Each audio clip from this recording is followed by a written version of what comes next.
Oh, Marcos, I'm gonna switch it up, buddy. Sorry, buddy. Let's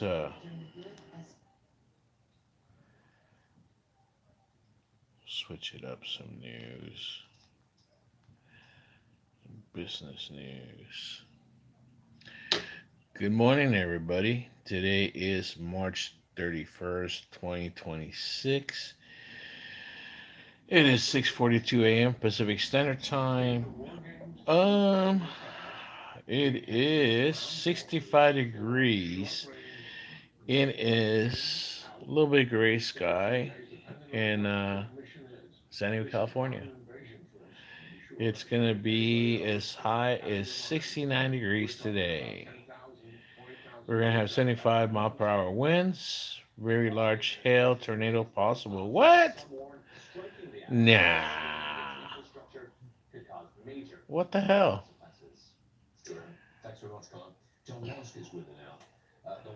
Yeah, that's not here, dude. What are you giving me that news for? That's weird. Cloudy highs in upper 60s, low 20s. Okay. Well, that's breaking news. My bad. Breaking news for other place in the Midwest. Nah, but we got rain. Like, what? That's why. Don't even looked at me. So like looking at me. What? Thumbs up. What? Rain? Oh no, we're gonna stay indoors, dude. Somebody online. Hi, good morning. By the way, I'm at 437 subscribers. Thank you very much, everybody. We're on our way to 500. Let's go. All right, people. Thank you very much, all my subscribers. What I did personally, okay, what I did personally, I did go back and check my subscribers, the ones that make themselves known and do have actual videos on their channels. I went ahead and personally left a thank you to each and one of you.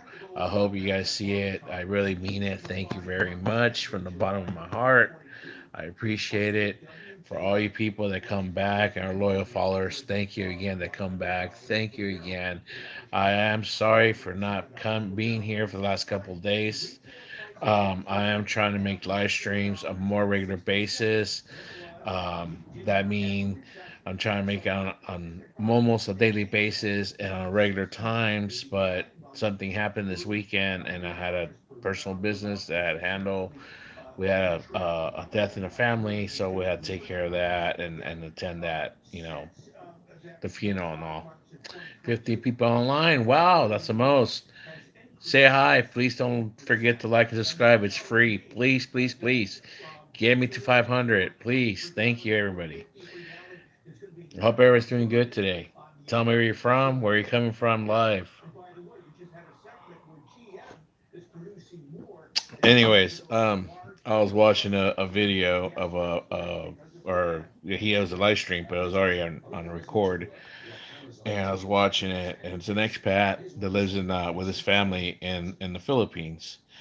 And I've been following him for years. And he's an ex-military, retired, and he's talking about the stuff that's going on over there with the gas shortages coming up in their country and stuff. And his channel name of the channel is Overstay Road. He goes by the name Marcos. Name is Mark, and we're just having this discussion with somebody. I was having this discussion with somebody last week because I've been talking to my wife. When I talk to my wife, I have a wife and two boys in the Philippines in Cebu. And I finally started talking to her, and she finally told me that yeah, it's they're starting to have some stuff because of the shortage. And I get the ins and outs from her pretty much. I don't have to get it from the news or social media. What's going up? What's up?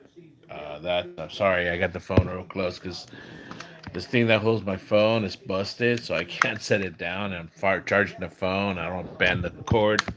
It breaks. So how you doing? Good morning, Corlin. Tell me where you're coming from, if you don't mind. I'm here coming to you live from San Diego, California. Hence the name California Bear 619. All right, remember that. Anyways, and she tells me, hey, she doesn't complain or nothing. I can see on her eyes and her face and demeanor, she's stressing out a little bit, and I can pick up. When somebody's your partner, you're married to somebody, you tend to like recognize things that aren't right, right?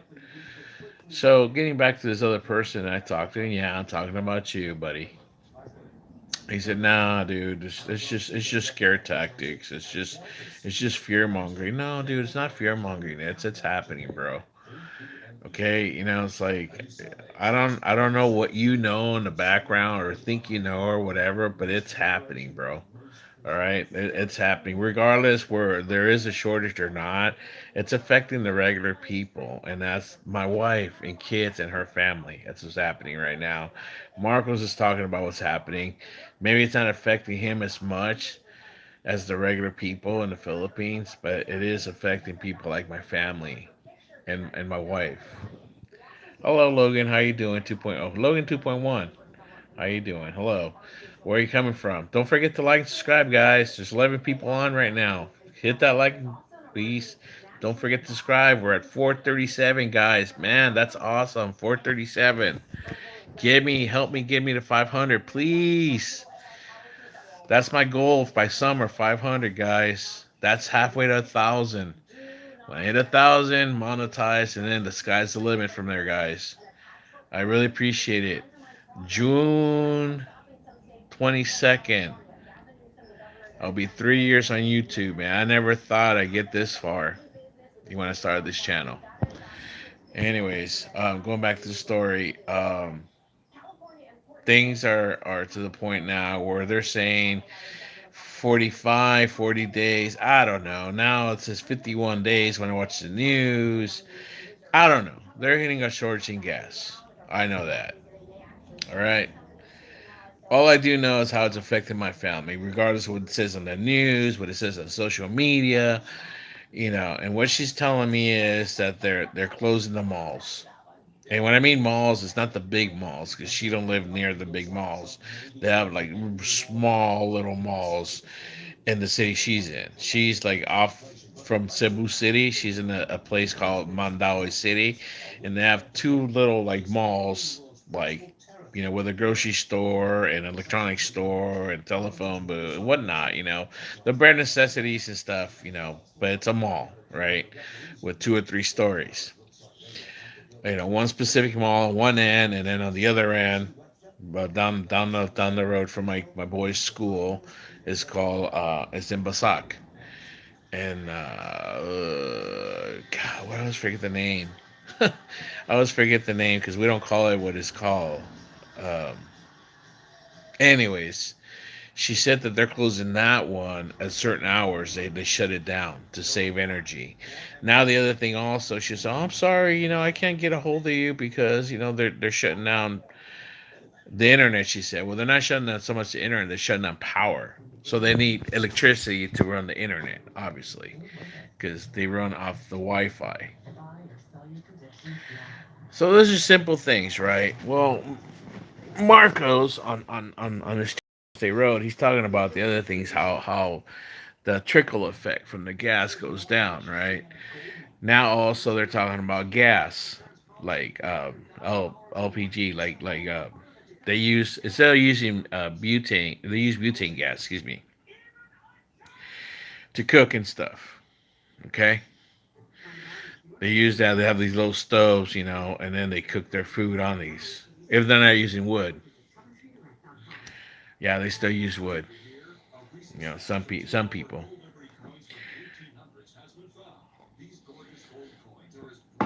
My mother-in-law runs a little caldera. A caldera is like a little food stand. She's got a little store. Nice little place, they got built. Sister-in-law paid for that, so it's all made out of bricks, real nice and everything. So she runs like a half slash, little sorry store. But then her main business is the food. The father-in-law wakes up early in the morning, about 3 in the morning, starts getting ready, starts cooking, and then mother-in-law wakes up with it an hour later, and then gets ready, and then As he prepares she starts, getting everything ready and starts putting it, setting up the kitchen. As he goes out and starts getting more supplies, he goes on his little motorcycle, all right, scooter. What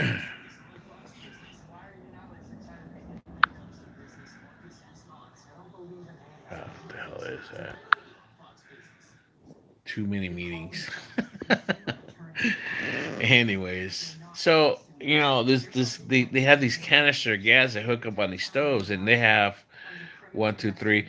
They have anywhere from three to four, stoves running at the same time, and they cook every day in the morning for a couple of hours, and then at lunchtime they make more food also. They have that breakfast food, and then he'll come back like around 10 o'clock, to make food for like lunch, and that's gonna be the lunch dinner food that he makes because they run around the clock. They have people because where they're at's a very busy walkway where people go to the main street to get to the trikes and stuff, and then people come back and stuff. So there's a lot of traffic to it, and then people do buy. They do get business. So he was saying this, like, these people that, how, the gas is gonna go up, the water's gonna go up, everything's starting to go up now. My wife told me, my cousin's like my cousin, man, God bless him, man. He just lost his father. He's only lost his father, and he's trying to help.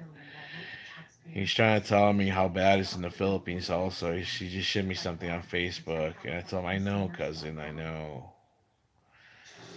It's like some Mexican guys talking about how bad it's in the Philippines. That there's a first country talking about. Te dije que venía un confinamiento. Te dije que venía una nueva pandemia por el energy lockdown en México. Y sigue sin creer.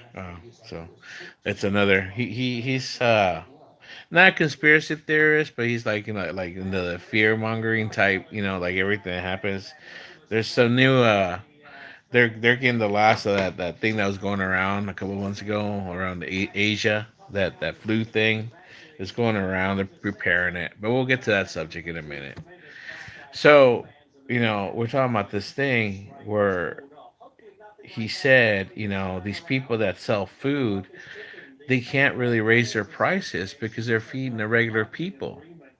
If they raise their prices, these people aren't going to buy the food. You know, they're barely like charging enough where these people are barely paying what they can and to barely make a profit. You know what I mean? I mean, does that make any sense to any of you people? What I'm trying to say? They don't really make a lot of money. It's just it's just whatever they put in. It's just whatever little they're getting back. So I don't know. It's just those kind of things. It's just kind of like and my wife's just kind of like just shaking her head. And the boys just finished school Monday. They had their ceremony. Um, my little one finished kindergarten. He'll start first grade in June, and my older one finished fourth grade and he'll start fifth grade in June. So they're good boys. You know, their mom's raising them the best she can over there. So yeah, it's like it is what it is right now. I told her. I mean, the budget is just gonna have to get tighter. I mean, you can't just buckle down. I mean, I'm doing the best I can right now, the way I can.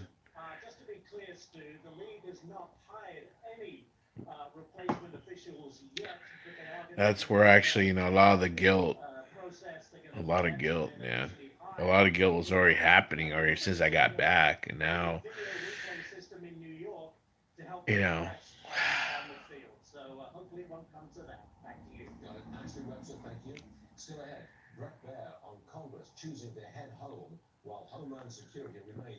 well, it's March 31st. Not unless they attack in broad daylight today. I think we didn't put any boots on the ground yet on any Iranian soil, but it's like the war drums are beating, guys. It looks like If there wasn't a war yet declared by Trump and his goons, it's gonna officially be a war, guys. I mean, and I don't know, man. It's like this is. I don't know who he's trying to fool, man. There's some loyal people still hanging around, man. Somebody just posted a friend of mine just posted on there saying my Savior is Lord Jesus Christ and my president is Donald Trump. Okay, dude, no problem, man. I understand.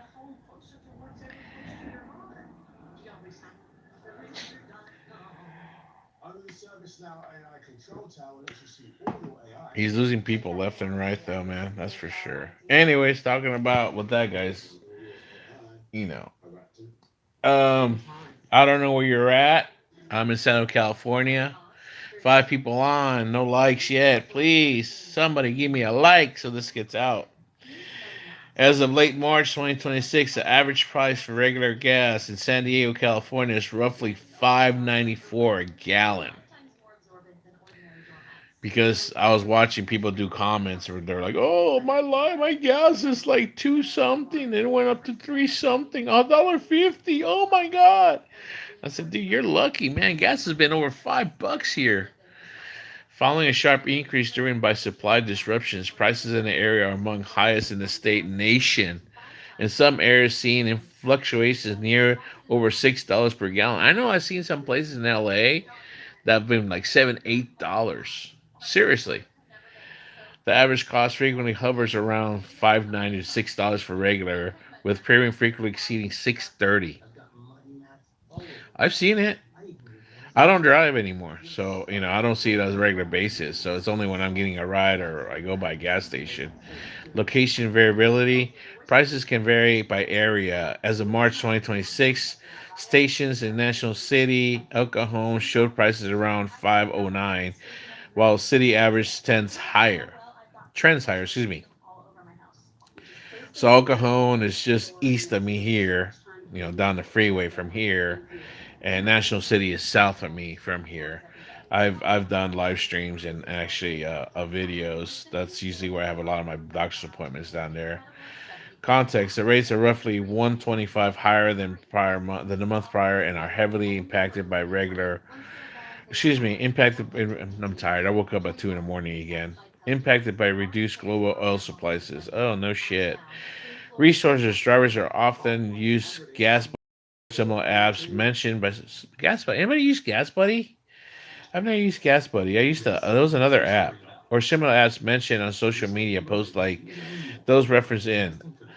To locate cheaper fuels such as Costco around 509 in some areas. Yeah, that's I know about Costco. Tends to have the cheaper. And then if you have a gas station by the name of Golden something, we have one nearby. And I know I discovered that gas station before that one became a Golden something. Um, in Reno. I remember those ones just down the road from the Tesla plant we were building, and I found out why they were cheaper. Somehow they're not tied into the, I don't know what it is, the mafia. So they're allowed to their prices are lower because they're not tied into the mafia. They're a mafia, okay. So yeah, that's where it's at right now. What state has the highest? Dude, we already know California.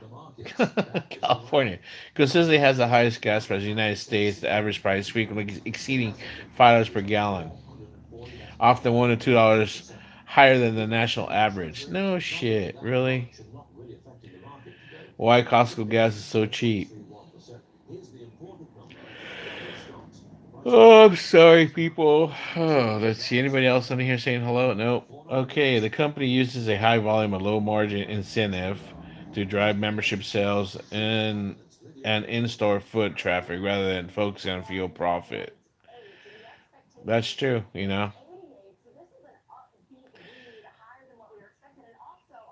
It's worth it. The line moves. I mean, they're long lines, but they move. Oh, and I know what got me started on this. Actually, I should share this video.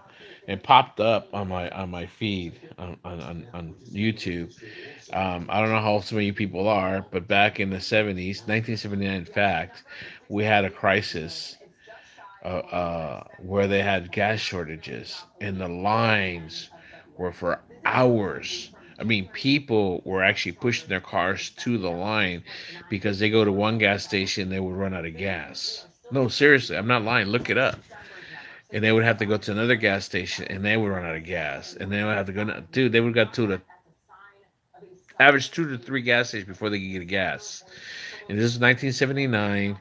I believe it did have to do with the stuff that was going on in Iran back then too. I believe I had to do my homework because I was 8 years old back then. Um, and what it was you couldn't get gas any day. They would go by your license plate. So odds were one day, evens were other day, and then they were so strict that the tenants had to look at your gas tank, and you're only allowed half a tank. That's how strict they were.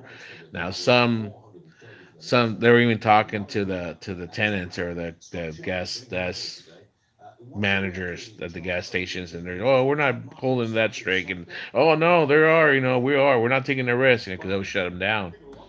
But they, because they were only getting so much, supply also of gasoline for business to, distribute. Oh yeah.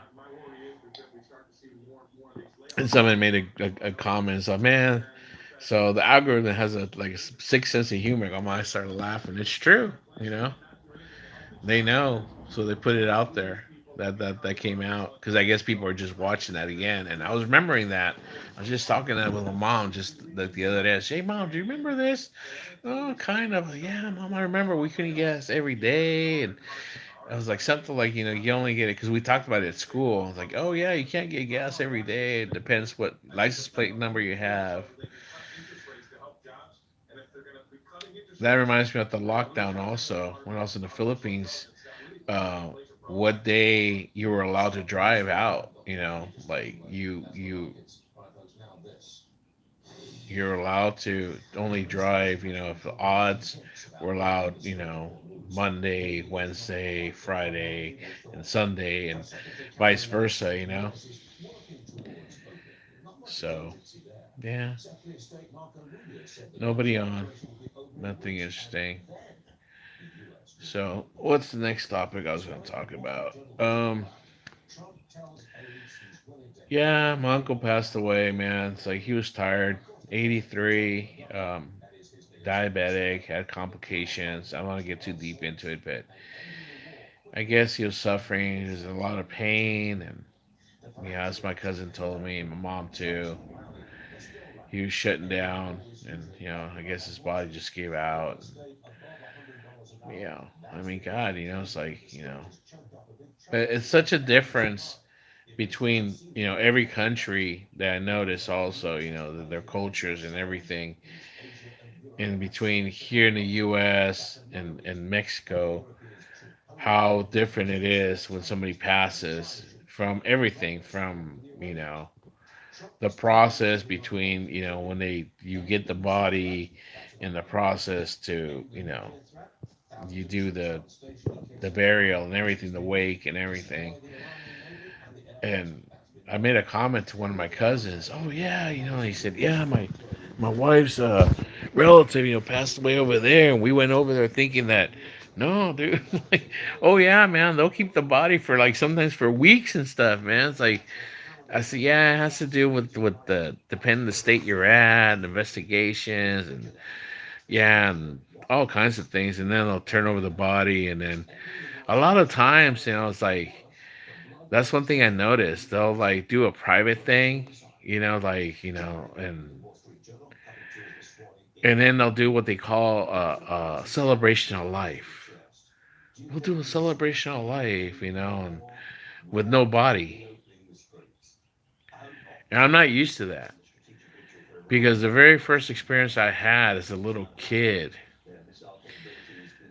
and this might sound morbid, but it's not. It's like, dude, death is just a process, man. It's like something we have to like understand because there's a beginning There's a middle and there's an end in the life cycle, right? There's birth, and then there's the middle when we're growing, as kids, adolescents, teenagers. We're going through our 20s, our 30s, our 40s, our 50s, and beyond, and then we start hitting the senior age, and then we pass on, right?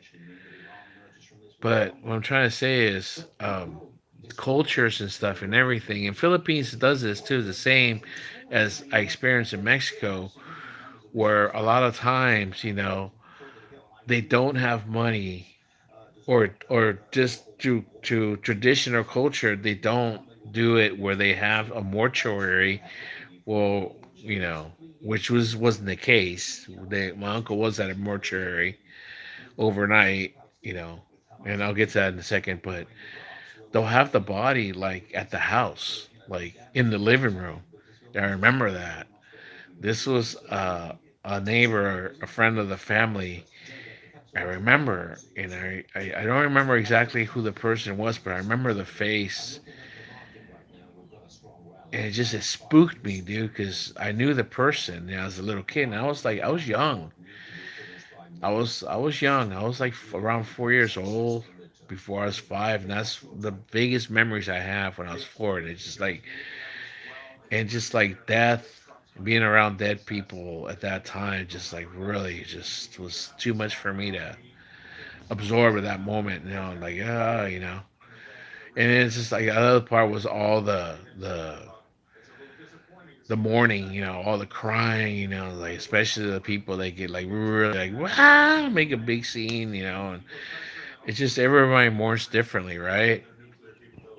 Which is kind of like what was happening at my uncle's, like one of my youngest cousin, or the youngest daughter, she really, I mean, everybody mourns differently, they all have their own. I mean, even but not there. Here, when it finally hit me here, it's like God, So I remember my uncle, and I shed some tears, but yeah.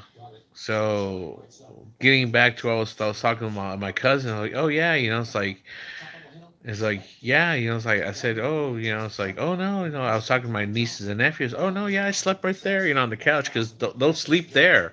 I said over here, oh no, dude, like they'll close. Oh no, we're closing by the way, guys. Oh, so we're not telling you got to go home, but you got to go, and they'll kick you out of the mortuary and like, okay, tomorrow morning, come over here and we'll do like the caravan, over to where we're gonna put them in the hole. And I'm not trying to be morbid, guys. This is how I talk, all right, guys. All right, I'm not, no disrespect to my uncle. Theo knew me, my uncle. He knew me. He knew how I talked. And he'd probably be laughing with me right now. I remember his laugh, dude. He had kind of a Fred Flintstone laugh, man. That's why I do remember my uncle.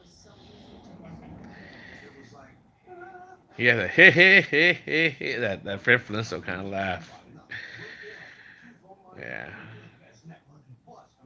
And that's what I wanted to do. I wanted to start bringing memories, but I think everyone was just so rattled and stuff. Because I was trying to talk to my mom. My mom was just like just kind of like, yeah, like, hey mom, I remember when we were kids, at Christmas when we all went down to Manantial. Manantial was the little town where they're all from. And I think they were all born there. My mom, in fact, was even born in that house. Manantial is a small little town up away from the city, was this Torreon. Torreon is a city in the state of Coahuila, Mexico, which is one of the northern states that borders Texas. To give you a kind of point, Torreon was the Battle of Torreon where Pancho Villa fought, in the Revolution. Um, yeah, just a little bit of history there, guys. Anyways, one Christmas, my uncle and his family, my mom and myself, and my tia Amparo, the youngest sister, and I think it was the two daughters that went. And we went there for Christmas and we spent Christmas there, We had Christmas there. and I never experienced Christmas over there and stuff. And like we had they had piñatas, and then the piñatas are different. And I said different because we couldn't break the motherfucker, dude. We're hitting it hard. They wouldn't even cover our eyes. We're hitting it, and we can break the motherfucker. Crack, crack. We're hitting it hard, dude. And I don't know, I was like 6 years old or whatever, so I could hit pretty hard. Who's sending me pictures? Let me see. Here's my other phone, my main phone, by the way. This is my boy. I think he was about 2 here. Oh, sorry. Oh, La gobernadora my wife send me messages and pictures now. She knows I'm online. That's probably you stalking me right now on YouTube, but you don't want to disturb me. Oh, there's my boy. They had pizza. There's my boy here. They had pizza. Uncle John Joe bought.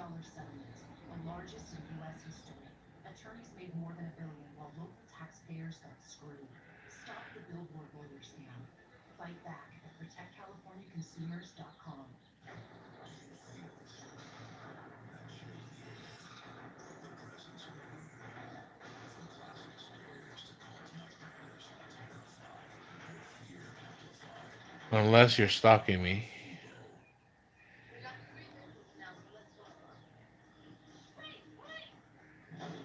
Because she won't tell me. She watches me, but she won't tell me what her channel is that she watches. She loves to stalk me. Like if anyways, so we had the like I said, I was I was I was the oldest grandkid, right? So I couldn't break the motherfucker. So so finally I think my uncle did break it apart. He broke the legs. And like let all the some candy and oranges fell out and stuff. And cookies. The animal cookies and stuff. We're all picking them up and shit. And whatever, right?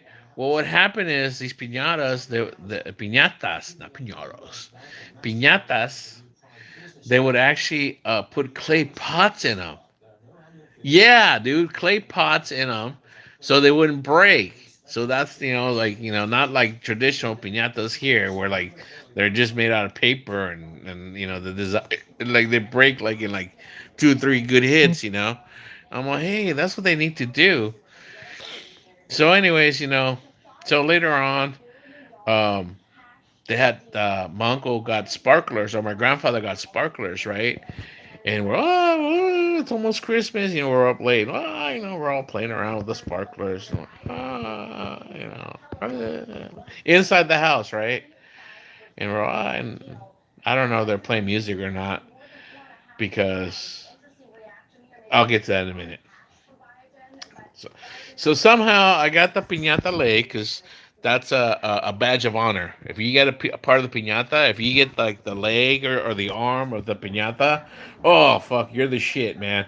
Man, if you get the head, usually you can't get the head 'cause that's what ties to the rope, so you can't get that. But if you get that, man, like that's like they give it to you. Oh, it's the price. Oh my god, like you're the shit.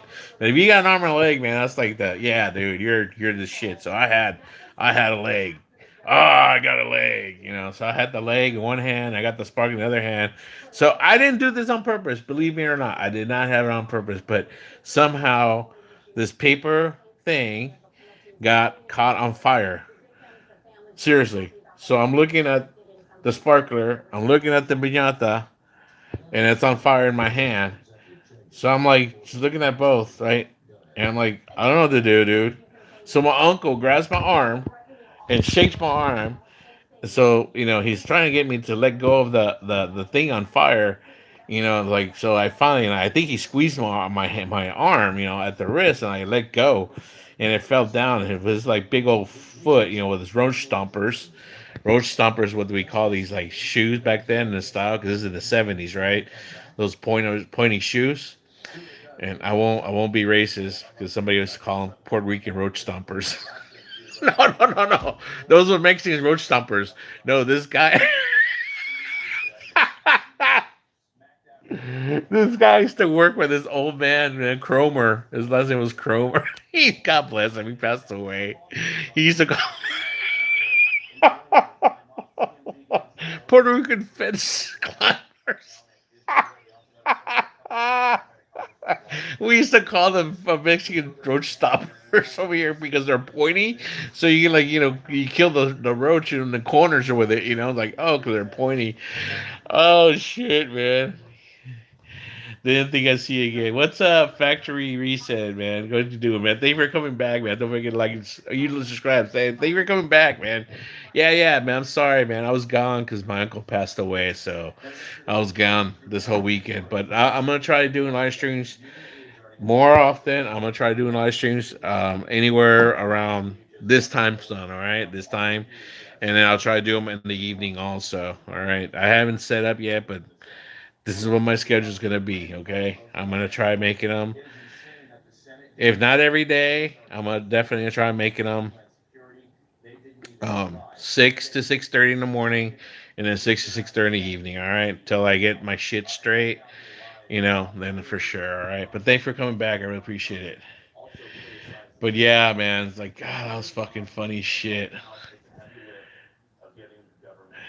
dude. This is how I am, brother. Man, I love how you find ways to make yourself laugh without anyone else. Dude, I am, man. Dude, like, dude, the worst is when I'm just sitting there thinking of shit and I start laughing, man.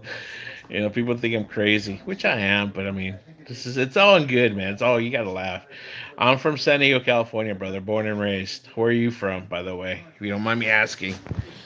But yeah, man, those are the things I was trying to tell, like the stories, like that's what you do at celebrations of life, But everybody's like, it's like everybody's mourning and stuff. I guess that's the thing, when you do celebrations of life, the body's already, like, person's already passed, for a while. This was fresh because he just passed away Thursday, and it was Friday, Saturday. We are there Saturday night.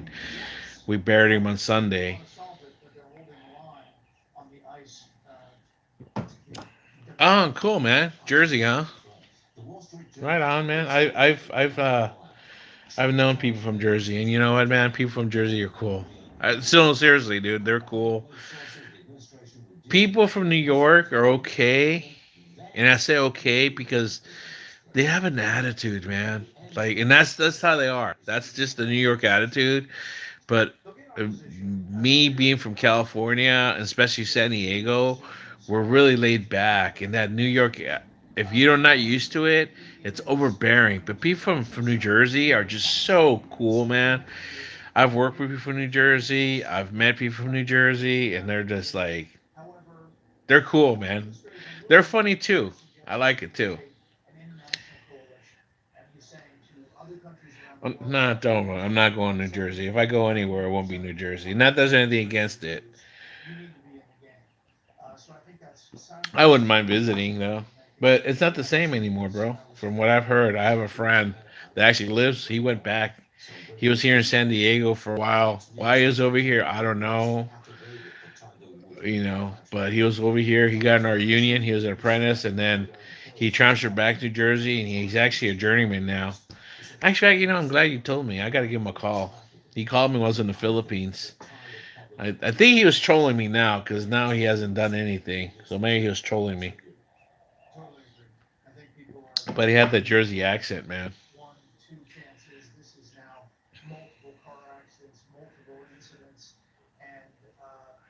There ain't nothing wrong with that, dude. So am I.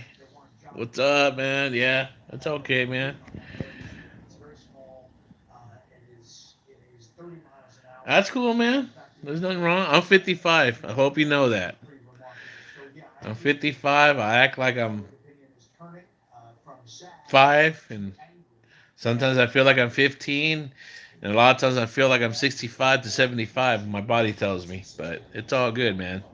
Age is just a number, and it's all really here and here. Just so remember that, all right? Stay young, though. Really. Stay young. Stay young at heart. You have a whole life ahead of you, man. 19. God, I remember when I was 19.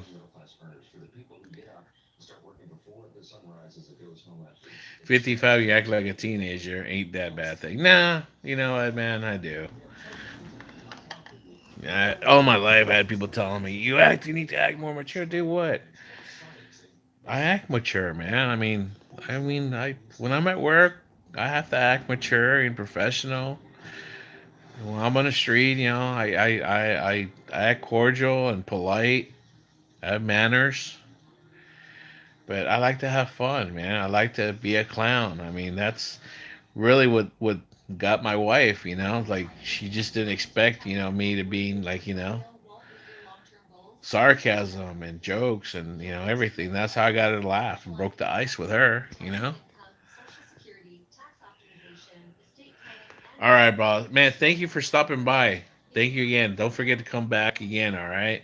Again, I'm gonna tell you again. So I know it's Eastern time. It's 7:20 over there. 7:22. So again, so it'll be 9:30 your time. All right. That's when I'll probably be up. I wake up earlier than that, but that's when I'll be, okay to start doing my live streams. Well, how much battery do I have on this? So I can probably put it down and hold on to hold in my hand. But thank you again for stopping by saying hi. And thank you for the like. That was you. Appreciate it. Is there anybody else talking on here?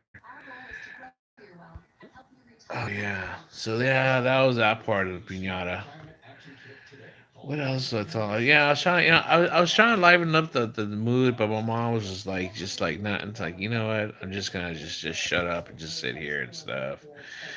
And like the room was divided. They had the room there because getting back to what I was gonna say, we didn't have music. Normally us Mexican people we have loud music, obnoxious music too.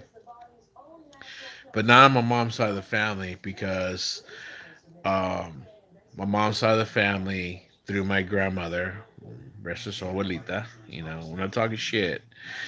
Um, Seventh Day Adventist.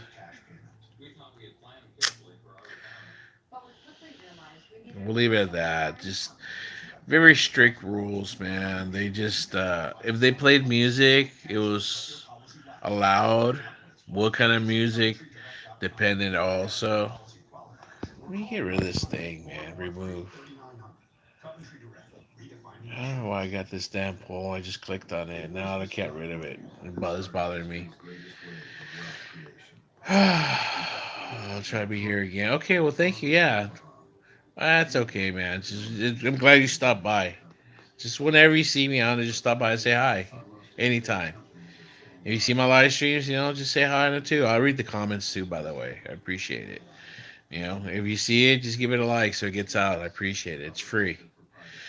Um, but yeah, it was divided. So they had the preaching on this side. It's the thing of respect. They had the preaching on this, and then the other half was where everyone was at. The entrance was all a lot of chatter, chitter, chatter, chitter, chatter. And I had one uncle that was on this side. That was my aunt's husband, and he's all,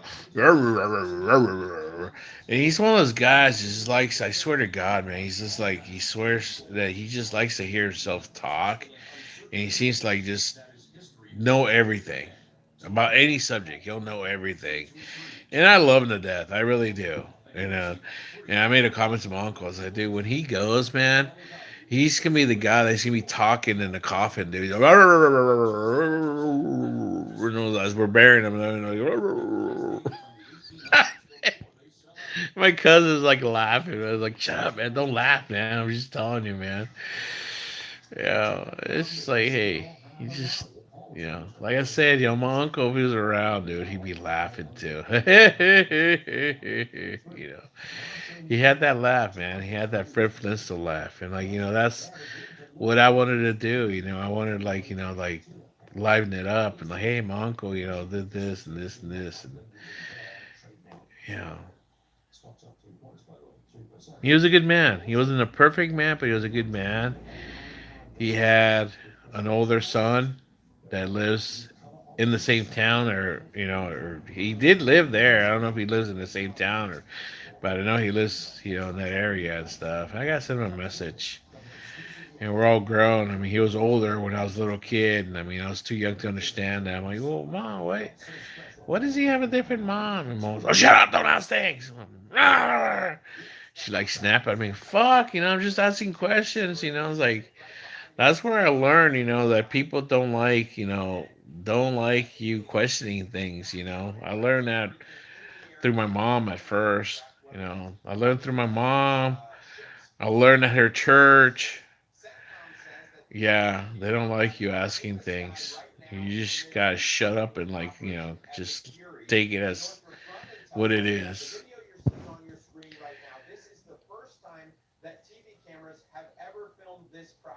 So, anyways, let me turn it down, guys. Another time about some other bullshit. I don't listen to my business, but there's another time about something. I'm a little hungry now. So, yeah, my their oldest brother, um, he's over there, had a different mom, you know, and man, this is what sucked. I'm gonna talk about this. He was the accepted brother because there was another one. There was another one that was actually a little older than I was, and that's where I'm taking at. And I don't know, dude. I don't want to get too personal, but I liked him, and we used to go visit him. When I say we, my mom and my grandmother, because my mom was real close to my grandmother. She used to take her out. We should go out. Whether my mom was driving or not, we'd take a taxi or whatnot. When we took my grandmother to be comfortable. But if not, it was just we take a bus. You know. So, anyways, we go visit her, and there was another lady, and then I was told by my mom specifically, do not mention it when we go to my uncle's house, that we wouldn't visit the house. I was scolded, before even, I was scolded being told not to mention it. I'm like, okay, and then as I got older, I asked, well, why? It's like, why can't I say it's my cousin? I mean, I don't understand if it's my cousin, you know, why can I not? Because it bothers, my aunt, which is my uncle's. Okay. Well, that's all you had to say. Don't scold me. I didn't do anything bad. Let's see, my husband, my wife sent me more messages. You know, just a kid doesn't understand. Is trying to understand. I'm already stalking. I'll be back. Yeah. See, I knew it. She's always stalking me, dude. No matter what. But when I go on kick, she's gonna say, oh, Si Moses magsigawa na. That's Moses. Oh, ngayon mo na si Moses. Ano galing ba? Kuan na ni yan ang gikuan ng water, ang sea, ang ocean, awan makaagis yung mga people.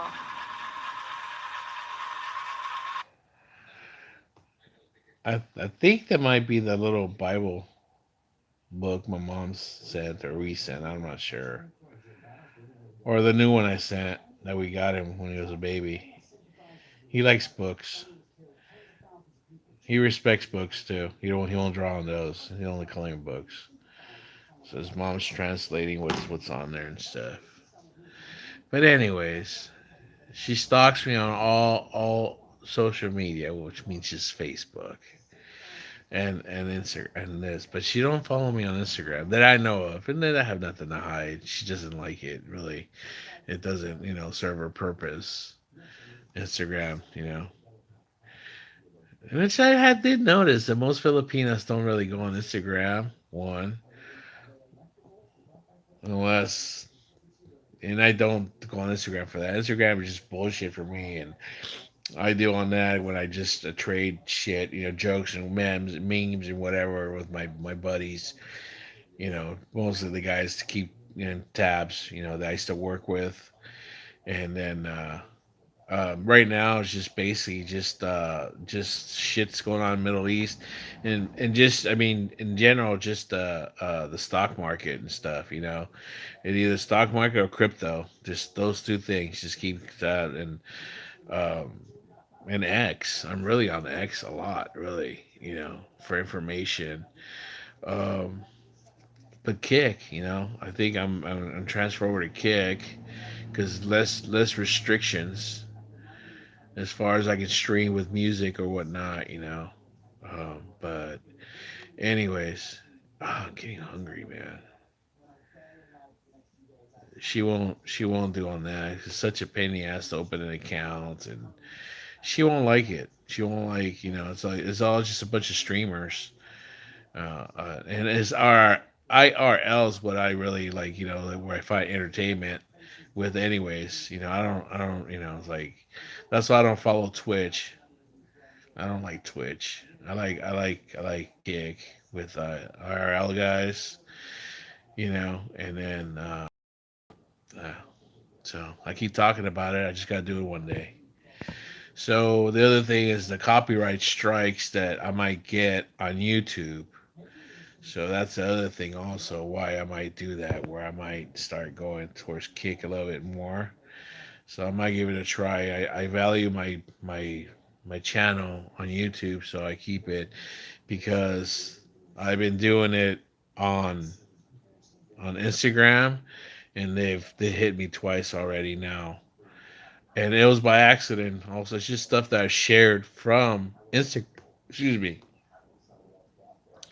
One was, I'll say it again. One was because it was when they were doing the battling back when they captured or they killed the guy from the four letter cartel, and that stuff that was going on. I shared something from the soldiers, and that got me a live stream, you know, on timeout for a year, which doesn't matter. I got 700 followers, so I still need another 300 because they changed it. I used to be able to do live streams on it, and now they changed it where you have to have 1,000 followers. So I got to build that up again. And the other one was I was making a joke. It was for crypto or something, and it was I was making a joke, man. It was a guy from Africa. Please help me. How do I, you know, get on this to, you know, get to buy on this? Please help me.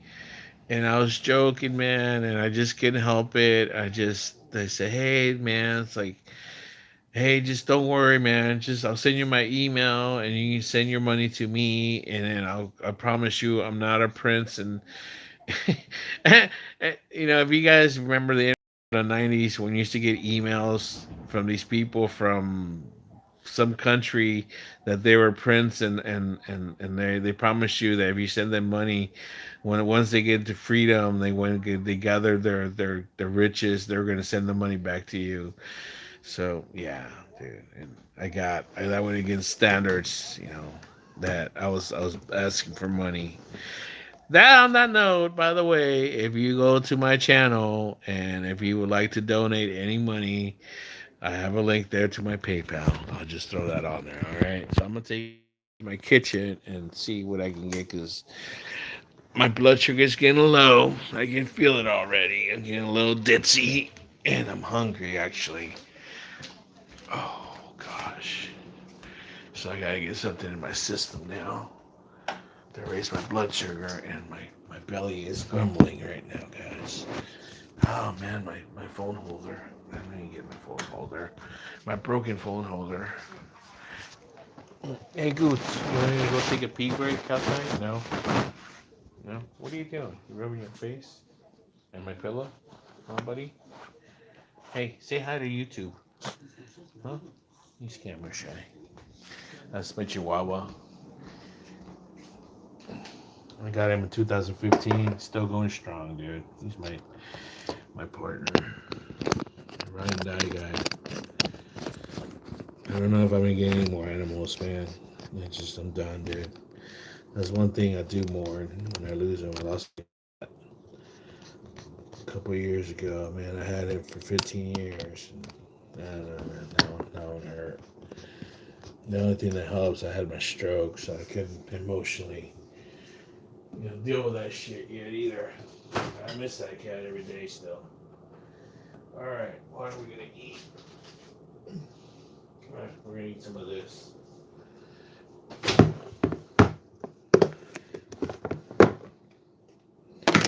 I'll eat some of these. I need some sugar. I need some carbs.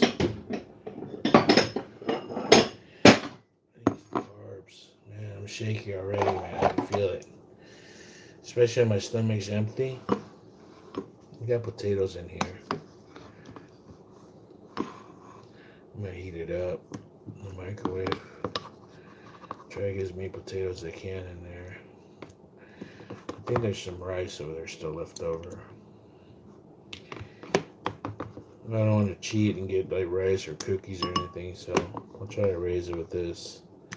It'll be a little fast. Yeah, man, it's like I usually have a Libre, and that tells me right away, it's lower and stuff. 'Cause I know I have to poke myself and everything, but when I get this low this fast, it just is too awkward and stuff.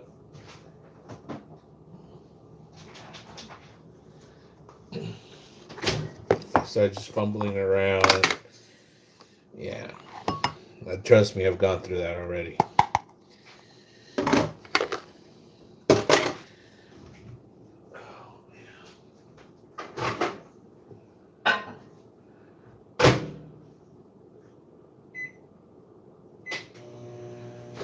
Let's see, what else can I get for carbs?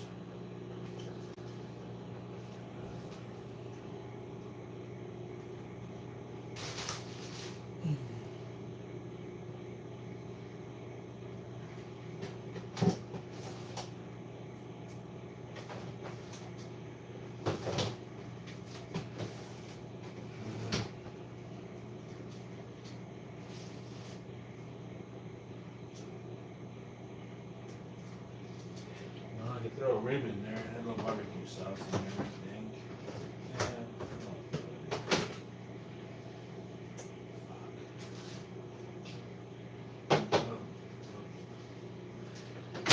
I'll have a regular.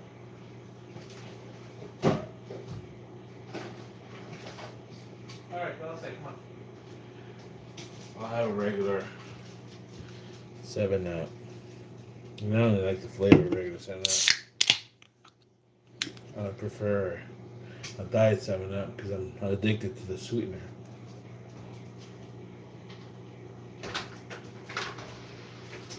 Alright, buddy, go outside. We'll take a leash or something. Go outside. Go. Go be. Come on, go outside.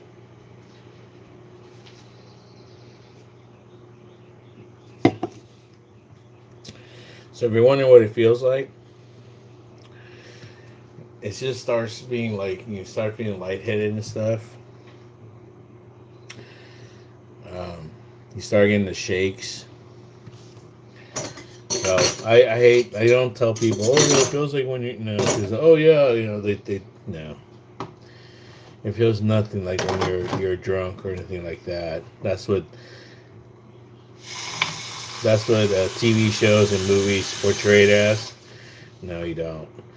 Even stupid ignorant cops, they think you're on something when going through withdrawals or something. No, that's not what it is. So it's good to carry some kind of ID bracelet or a necklace to identify that you're a diabetic or some kind of condition. So ignorant cops or whatever, but a trained medical staff or somebody from excuse me, can't think right now. That's another thing you lose until your sugar starts going up. Yeah, this Libre they're hooked to my phone, the sensors, and it'll start beeping loud. But right now, unfortunately, it sucks. Walgreens is my my pharmacy, and they're just really bad right now. You know, they've been closing stores and stuff, and just they can't keep stock. And they use the excuse because Rite Aid closed up, but that ain't it. It's just they just can't keep. Something's going on, and just like I'm gonna switch over. I'm gonna switch over back to CBS this week. In fact, when I go see my provider, my nurse practitioner, and I start switching everybody over now. It should be hot enough now. Another plate to get that. I'm gonna eat outside. Have you ever had a date with a? Have you? Are you thinking about it, or have you? Why would you ask that? Seeing Andrew Pierre. Tell us, please. The call girl, huh? That sounds expensive. And to answer your question, no. I've not had a call girl for a date. That sounds expensive. They sound expensive. St. Andrew. Or are you a pimp? Are you like promoting them? Oh God. Let's see.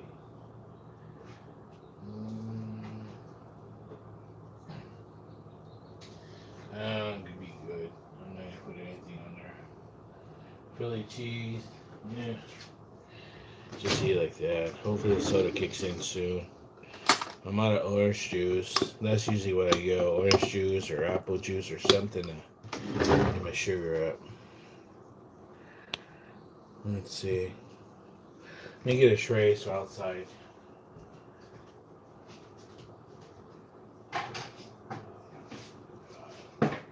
Everything's in the red, man. Dude, I'm watching the news, on the business news anyways.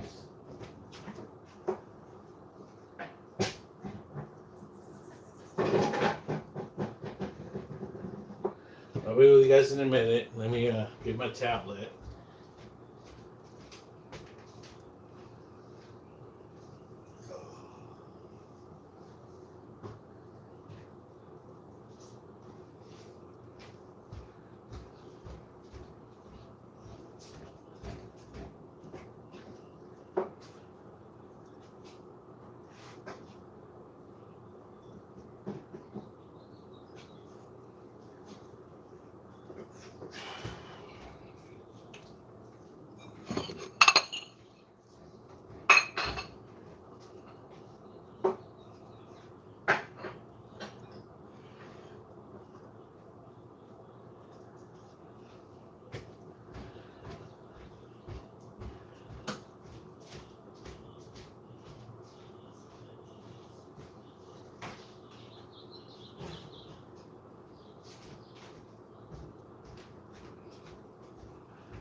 Yuck.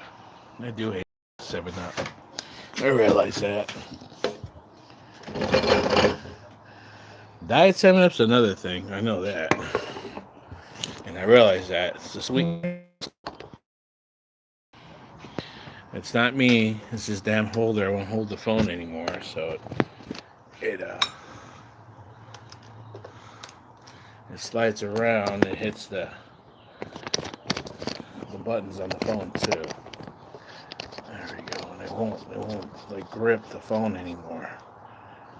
Oh my God. There we go. So a little leftover from yesterday. It's some beef stew, potatoes, and rice. Oh, and I gotta wait till it cools off too. It'll be too hot.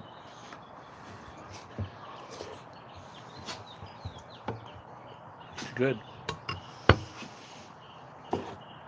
Hey, Fleabag. I gotta get you that stuff this month, don't I, for your fleas? Oh, I'm sorry, buddy. I'll give you another bath today. Another bath, and I gotta put that stuff on you. I know, I'm sorry. Yeah, dude, I can't find it. I had 2 of these things, but I don't know. I can't find that too. A selfie stick and also you stuffed around. Here, I'll just put you guys here. Sorry. There we go. I got it for my tablet. Let's see. You guys want to watch some YouTube or something? I have YouTube on this. We can't watch it, but you guys can hear it. Because I don't have an X on this. We talked about the gas, right? Let's see. You guys want to listen to the business report on Bloomberg?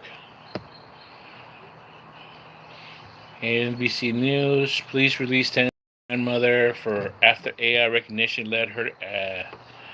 Let's hear the achievements. It's 2 minutes. Here are 3 things I wish I'd known before getting into crypto. Number 1, if you're trading crypto, use Kraken. It's by far the best platform. I just started using Kraken. It's alright. Super easy to use. Number 2, freedom means having control over your own assets. And Kraken's top-notch security gives me that. I've been using Webull. I started using Kraken because Webull doesn't have all the doesn't offer all the cryptocurrency side. So why are you still watching this? Just go to I spread it out. Anyways.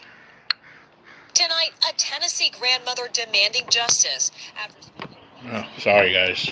arrested, she says, after an AI tool falsely linked her to bank fraud. 50-year-old Angela Lips This is the says she second was time I've heard this babysitting in happen. Elizabethton, Tennessee last July when armed federal agents showed up and arrested her. More than 1,000 miles away, the Fargo and West Fargo police departments have been investigating a string of bank fraud incidents where they say a suspect was using a fake military ID to withdraw thousands of dollars. And AI software known as Clearview AI was used to help crack the case, or so they thought. West Fargo investigators said the technology identified a potential suspect with similar features to Angela Lips. They, through their AI system, made that identification of Miss Lips. See, they forwarded that information. That's to why our, AI is not going to be good. They have to do DNA. Who then Now, okay, are you going to give up your DNA? Wrongly, that they had also sent in the surveillance Data banks and photos all that with shit. photo It's ID. a tiny Lips, who subject, says guys. she's never been to North Dakota, was arrested for the crime, spending months in jail before an attorney was able to use bank Oh, so it records doesn't to even prove look she the was same, in dude. The Tennessee person the that's guilty whole looks like a time. tweaker. They charged her and issued a nationwide warrant based on extremely limited evidence that didn't connect her to the crime and didn't address basic questions. They dragged her to North Dakota. They weren't able to connect the stolen money to Angela in any way. Ultimately, the charges against Lips were dismissed. How rare is something like this? Unfortunately, it's not rare at all. For many places, it's a wild west. See, this is what I want to do. In the I absence want to of have strong my rules and guardrails, desktop you see mistakes or like this because there laptop. simply isn't I already proper tried it set a of couple licenses procedures for ago, how or you're last. supposed to handle It was these an new epic fail technologies. because Clearview the AI camera says on its my technology laptop or generates microphone leads. was It not does not make recognized identifications, draw by the conclusions, program. or recommend arrests. So I have to invest Police money in on a Fargo say they're microphone working to and update its on a policy camera on the to be use able of to do AI it. and So I facial can screen recognition share tools, and what that the I'm watching, and investigation that's what I want to isn't start over. doing also. We're happy to So we can do, acknowledge you when know, we make errors, reaction and we made and talk a about few this in this stuff. case for sure. Meanwhile, Lip says I that shouldn't one have any mistake copyright cost her strikes, but we everything. don't know. Kathy Park joins us now. Kathy, You know? is the I don't woman know. arrested in this case I planning see to all pursue the any people legal doing it all the action time, so against we'll authorities see. in North Dakota? Yeah, Tom, so her attorneys are now looking into possible civil rights violations. the only A guys that get lawsuit is life right, likely, but there's they're some still gathering fucking loser information down in and building her Mindanao. case. But Tom, as a result of Oops, did I sitting say in that? jail for months, Angela says she lost just about everything: her house, her car. She's now living with her neighbors. An online I heard his fundraiser channel's has hurting, been by the way. created for her. It's already raised over Shouldn't happen to a nicer guy $70,000, so anyways. her story is definitely gaining more traction. We thank you for watching, and remember, That sucks, stay dude. updated on breaking news and top stories on the NBC News app. Oh, this or watch asshole. live on our How do you say his fucking name? Hasek? Hasek.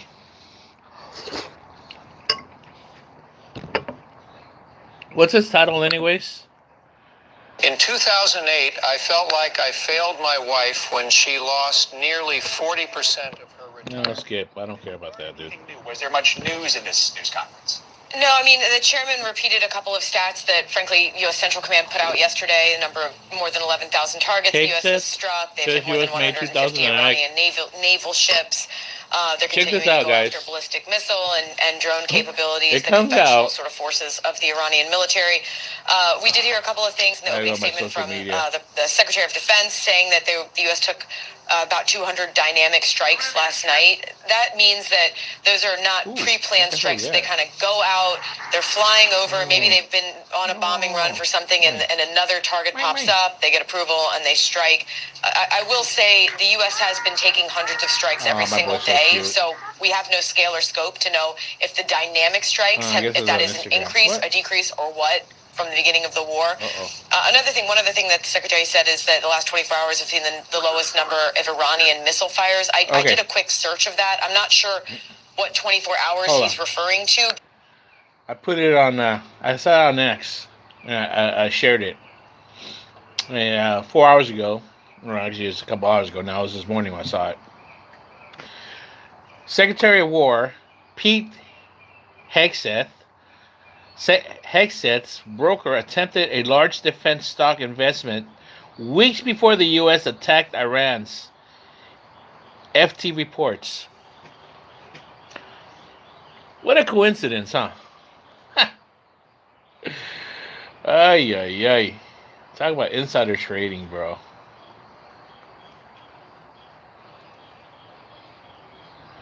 Jesus, man.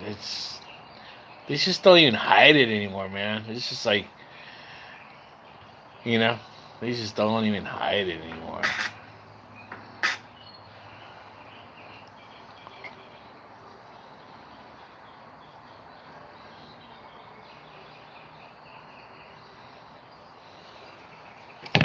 Don't even hide it. 3 likes. Thank you very much, everybody. I appreciate it, man. Thank you very much. Sorry, people. I had to eat. Man, my blood sugar. See, you start feeling, yeah.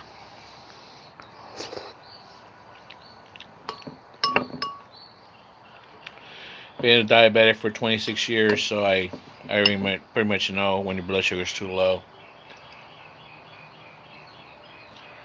I took my insulin real early this morning. Didn't eat right away. That was my fault. I forget.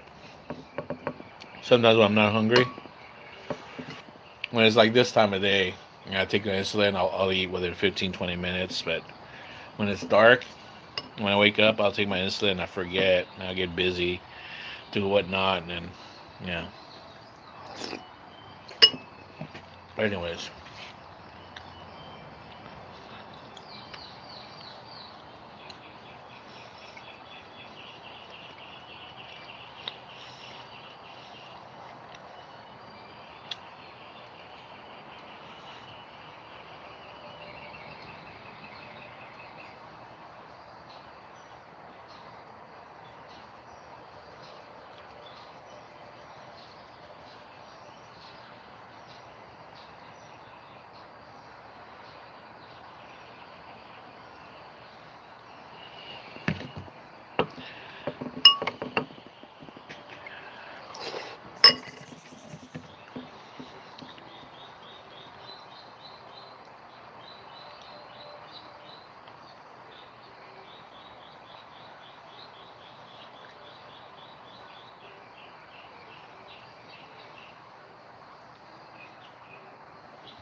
Somebody on, say hi.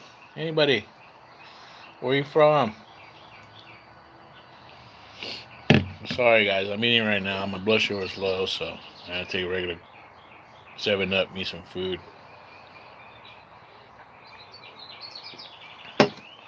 Anybody catch my, wow, see?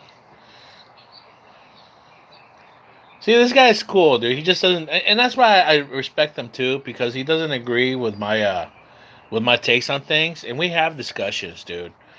And he gets his point across, and I understand that, and I don't want to argue with him, so I'm like, all right, dude. But he always, dude, he appreciates my family and my baby and stuff. I do the same thing to his family too. He's got a beautiful family.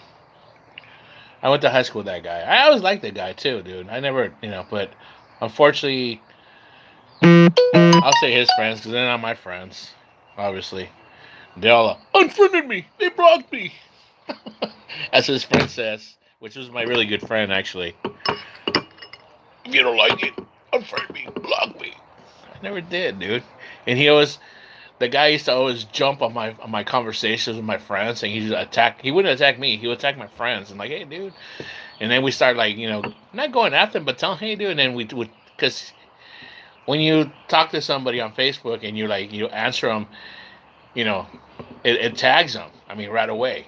And he would do the same to my person was talking to, or me, and then we'd do it to him by answering him. Well, don't tag me. Well, dude, don't be answering us, bro. You're doing the same shit to us, man.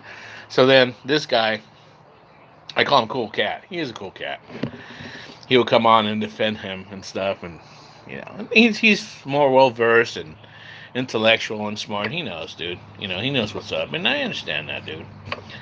He's the one that called me on that one AI picture. I didn't understand what he was saying because the way he speaks and everything. I'm like, dude, what are you talking about? And like the way he asked, whoa, is this a rhetorical thing? I'm like, no, dude. I had a fucking stroke, dude. I don't know what the fuck you're saying. Just fucking say it in plain English. That's an AI picture. Okay, dude, then say that, man. Fuck. I didn't know, dude. I thought it was a real picture of fucking Epstein with fucking Clifton, dude. And then he gave me a fucking lecture. Well, by doing that, dude. Okay. Then, no, I said, well, I'm sorry, dude. I'll take it down. I thought it was real, dude. If so much shit comes out, I didn't know. I said, well, you're still implementing it. He's guilty before he's in. Well, okay, dude, you're right, dude. But I'm not implementing. I just thought it was a picture of fucking from the files. I don't know. I don't keep up with that shit. And then I go, on top of that, dude, doesn't that guy have a fucking history? Well, yeah, but you're still, okay, you're right. You're right. But you know what, dude? If it walks like a fucking duck, it quacks like a fucking duck, it swims like a fucking duck, it's a duck. That guy had duck splatter all over that girl's dress, dude. Didn't he or didn't he? Actually, that guy's fucking dirty. I've heard some shit about that guy, dude. Ricky Drama. I mean, yeah, Ricky Drama, but I guess Ricky Drama used to be involved politically back then and stuff. But anyways, fuck, who knows, bro? I'd like to meet that guy one day. I don't know why, but I will one day. Whenever I go back to Cebu. I'm not gonna dox him. I'm not gonna snipe him, but I know I'm gonna run into him.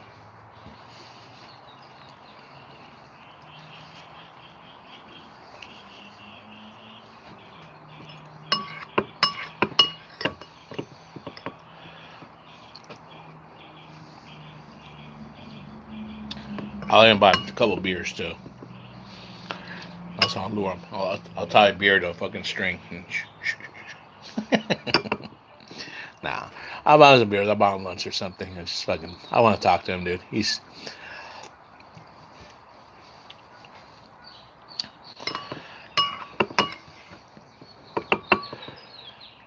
interesting character.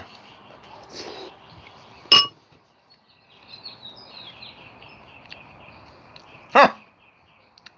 Somebody knows who he is. Peter Griffin, huh? Freedom 140, right on, bro. Yeah.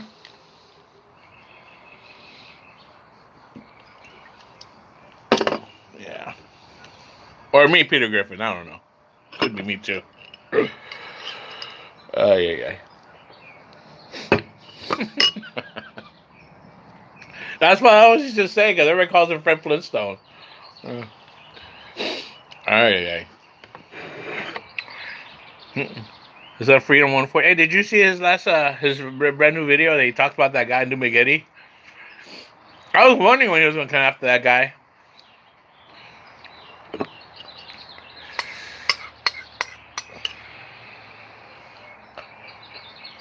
The financial advisor of Dumagetti.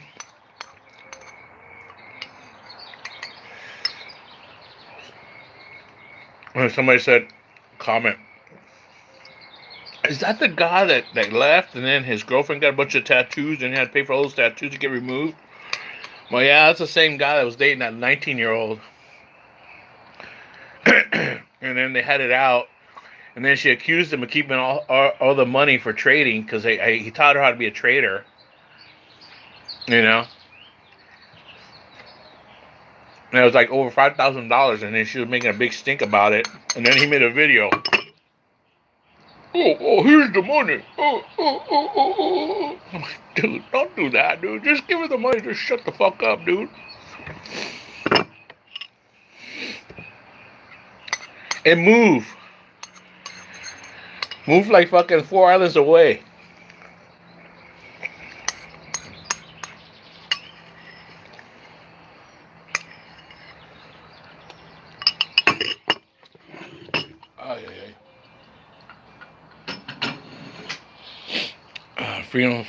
Freedom 140. That person knew exactly who that was. That's funny. Oh my god. All right, guys. Well, let's see. Let's watch some more YouTube. This actually, I like this setup right here.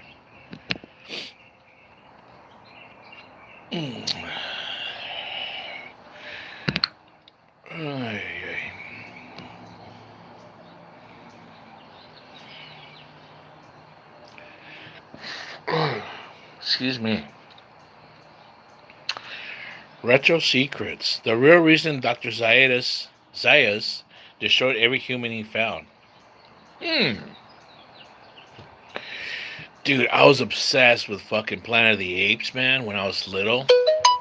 That was like my favorite fucking like. It wasn't even a TV show. It was the movies, but actually it was the cartoons. The cartoons, they were awesome. Anyways, let's click on that. All your trading and investing needs right in one place. See it, tap it. I see it, dude, but I ain't tapping much because the fucking stuff sucks right now. With 17 powerful drawing tools and 58 indicators. All right, let's take a tip. Let's take a look. He's a judge. I haven't even looked. It's what it is. So it's 11 in the morning over there. So we've had some shit going on right now, and we will go on my Webull. I'm not promoting it. I trade on Webull for stocks. I don't have most of my crypto. I say 99% of my crypto, or yeah.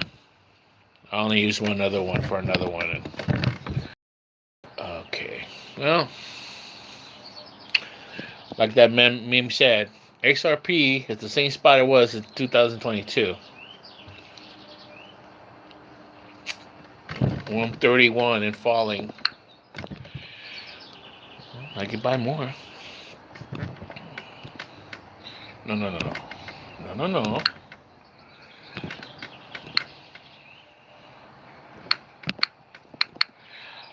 I like this because I've never done trading, stocks, crypto, whatever, and it's user friendly. On my tablet and phones, it's got the light version. The desktop version is a little too busy for me. I gotta train myself how to use those, and I have to get a desktop. I don't have to, but I'd like to get a desktop eventually with the big screens because I need that for my eyesight. Yeah, shit. Shit. Well, I see some green. It looks like a Christmas tree almost. So what's up right now? Yeah.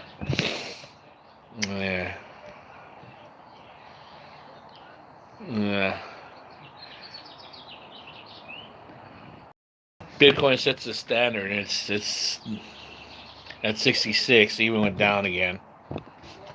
They were pumping. Oh, it's a 67. It's a 66.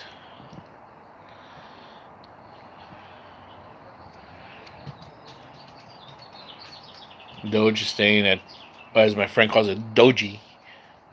He always changes his names. Doge. I'll call it Doji if I ever think goes over to $1. Never do happen. $1, shit. I'll be happy if it goes to like 11 cents. Chiba Uno. Damn, dude.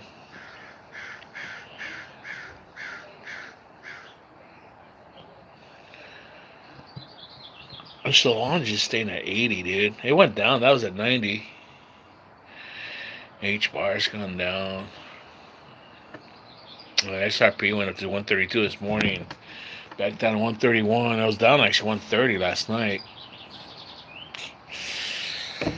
Well, I don't have that many stocks. I tried my luck in the stock market this month. And just the shits and giggles.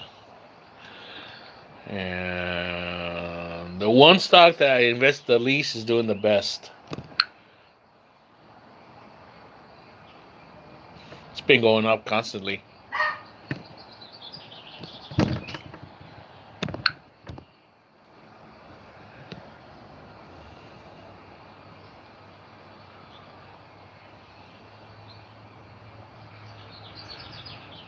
So, what I have learned, even though gold went down, I'll repeat, even though gold went down, I'll repeat again, even though gold went down, and I'll repeat again because people are going to say, even though gold went down, this one's been going up. And it's not that expensive of a stock, actually.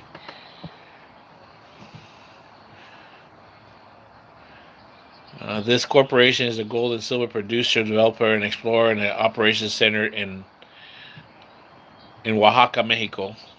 Base metals critical in the United States are also produced a byproduct of the company's focus to unlock and significant upside potential of its existing infrastructure and large land positions surrounding the mine of Oaxaca, Mexico, and develop the Back 40 project in Michigan, United States. Back 40 is 100% owned, developed stage project delineating gold-rich volcanic massive sulfide deposits located along the mineral-rich Ponokian volcanic belts in Michigan's Upper Peninsula.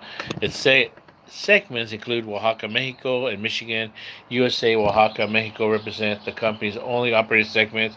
Reproduction and property produces copper, lead, and zinc.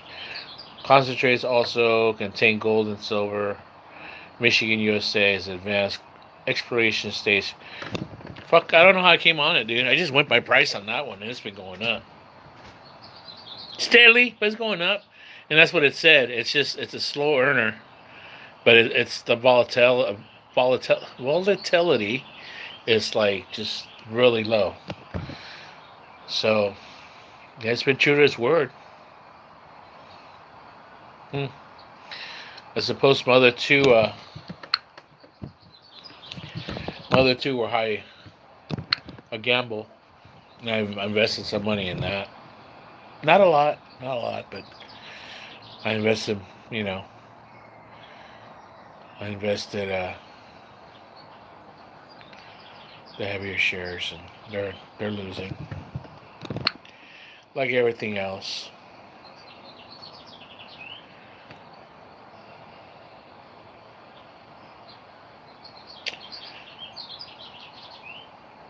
So at this point, would I buy more of this? I don't know. That's the thing.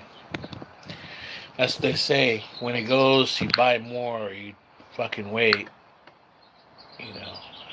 Let's release the Kraken. So the other side I do use is Kraken, because there was a coin on there that wasn't offered on Webull. 4 likes. Thank you very much, by the way.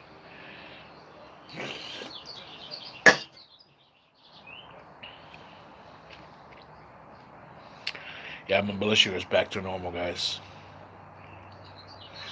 I kind of like this setup right here. The only thing is limited. Now I would have to figure out how to pick it up where the cords aren't bent, because the charging cords, they bend and then they break, and I don't want that.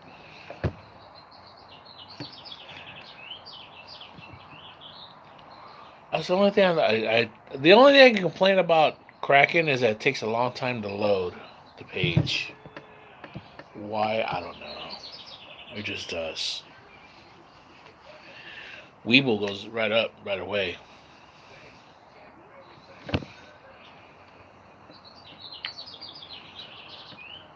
Oh, that's right. The thing with cracking is also, there's got to be a catch to it. Um, Since you're a new, oh, see, there you go. It answered my question. Would you like to skip device approval time? Make sure sign is faster, more secure by using passkey. Add passkey to your 2FA method and skip the new device approval next time you sign in. Learn more. Add a passkey. I think I tried that, but I have to download an app. Let me see. Let me see what this one does. Cause I tried that for another one, and they wanted me to download something from Google. If it's something from here, just a passkey like Weeble, then I'll do that. Hold on. I gotta get a toothpick, guys. 4 likes.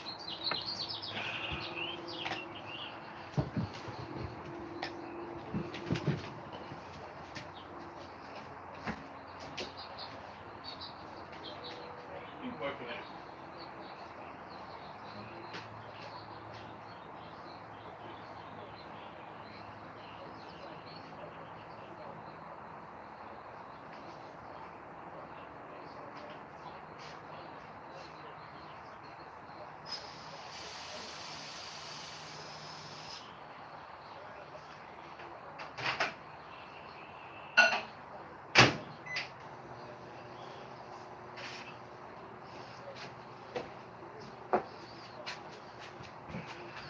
Oi. Make myself some tea for my stomach. Set up screen lock, create passkeys. To create passkeys, make sure you have a screen lock set up. I don't want to set up a screen lock, dude. I don't want to do that right now, dude. Maybe later.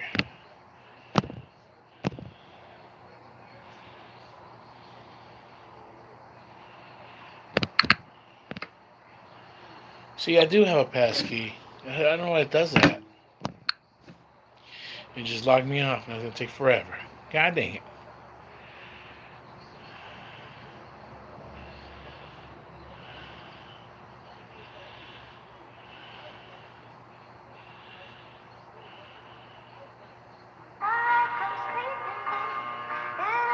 I love you, boy.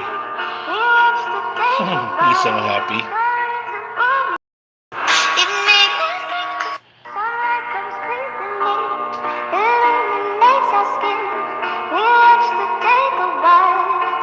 He's so happy.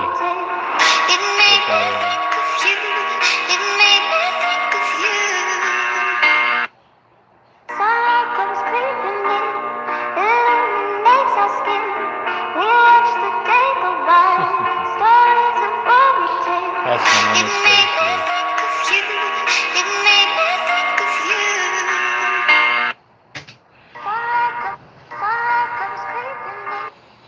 dude. He's such a little cute little boy.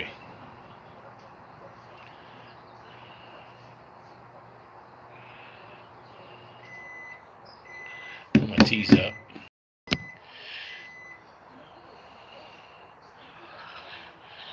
Hi, Caspa. Yes. I didn't invest too much in that one either.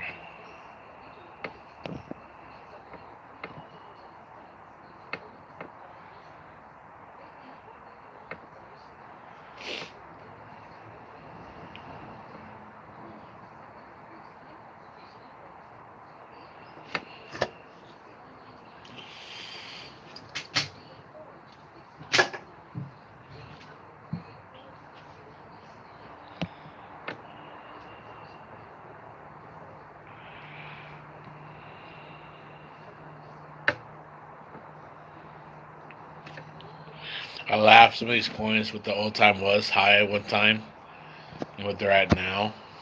It's crazy, guys.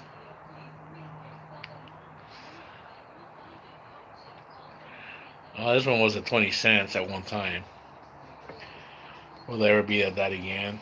Fuck it, who knows, man. I was watching It was on YouTube. What's that? Yes, well, that's all I watched is YouTube. Um, financial,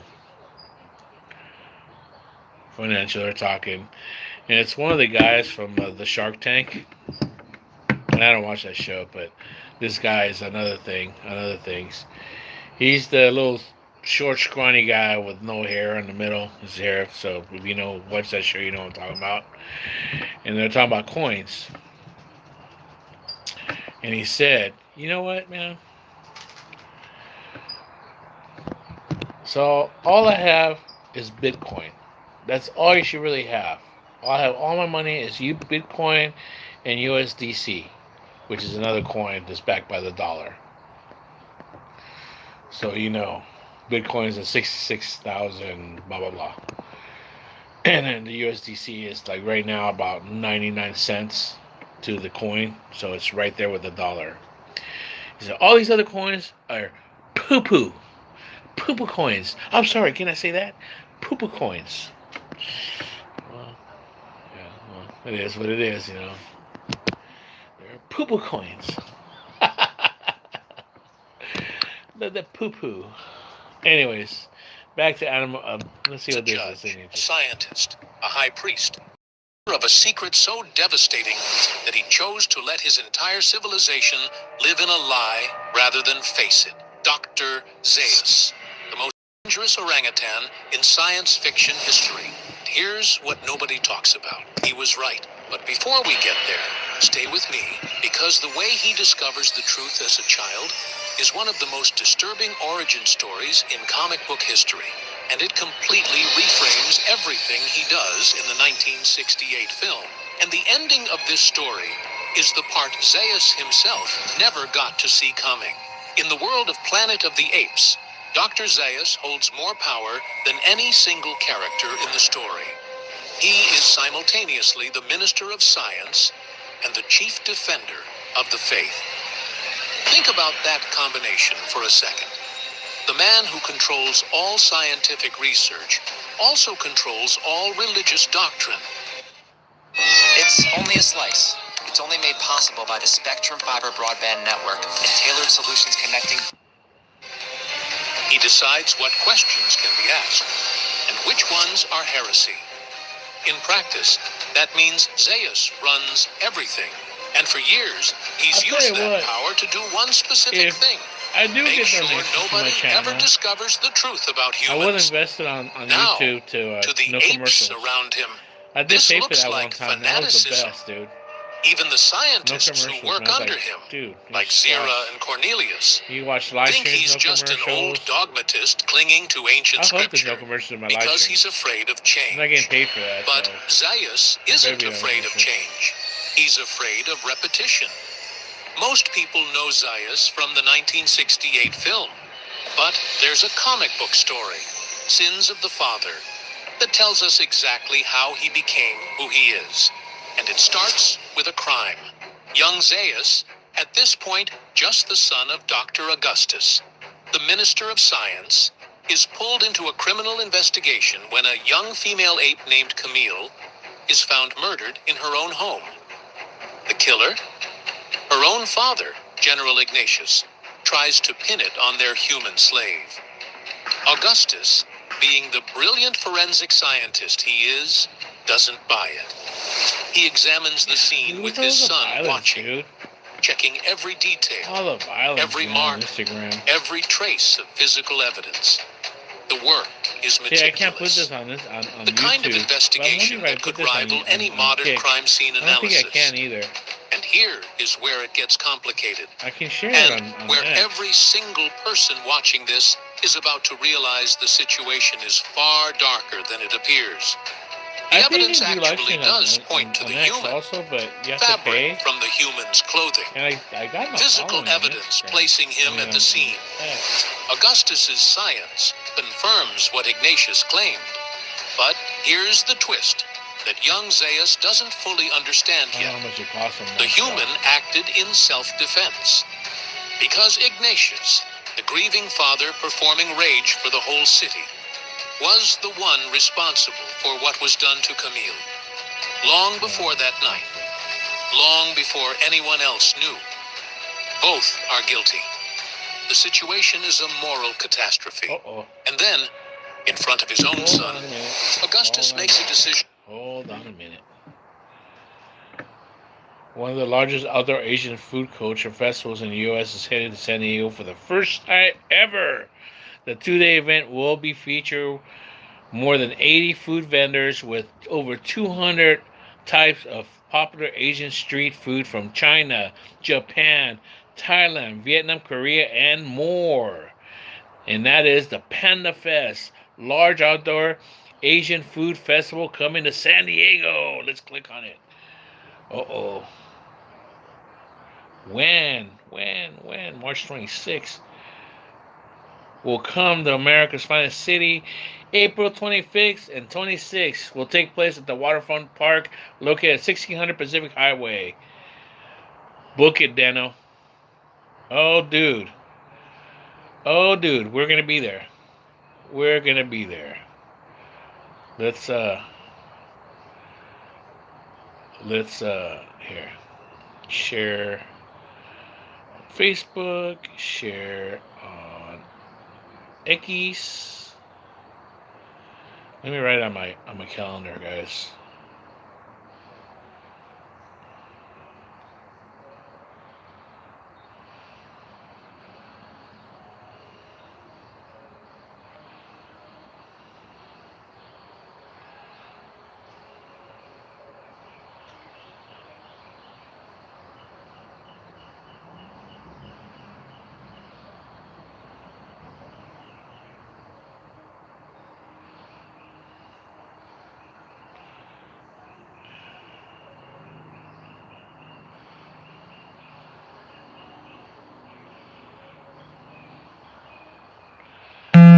Everybody's at work today, I guess.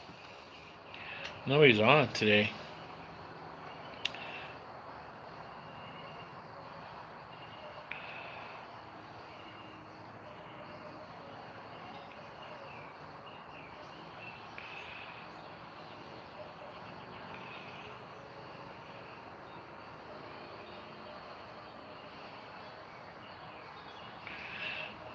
Let me get my calendar.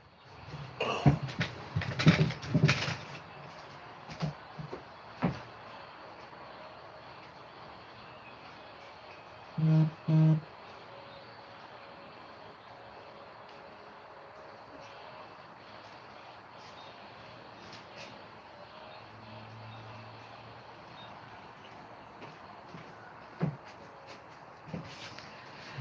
Oi.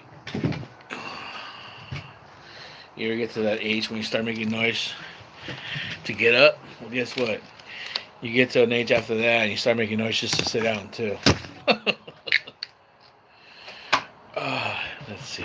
Oh, where's my phone? So it's April 26th and 25 and 26, right?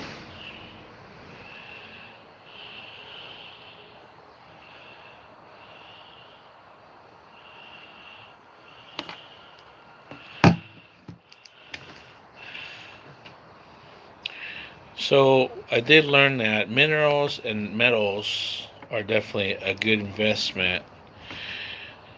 They're not high yields, but they're steady, you know, and they haven't really gone down, dude. So that's something I'm going to invest on this.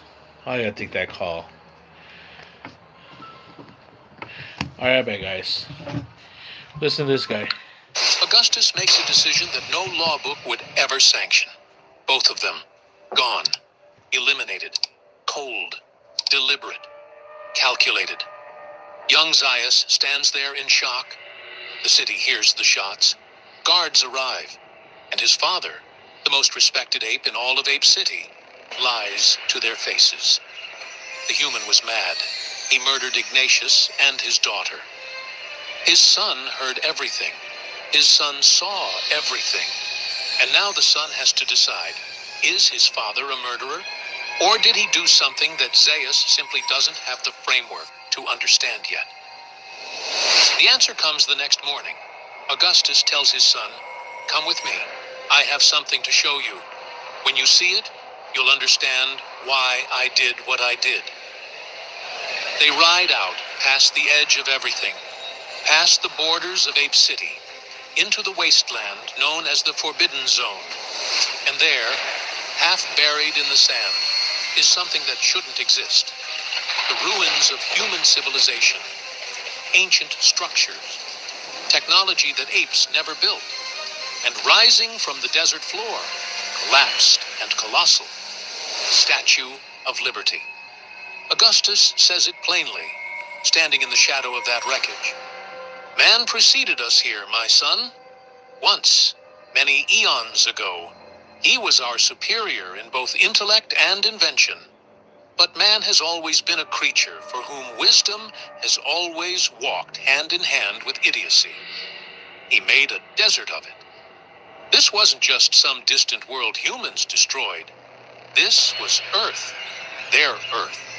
The very ground the apes walk on was once a paradise, and humans burned it down. Augustus explains the math to his son. Only a handful of apes know this truth.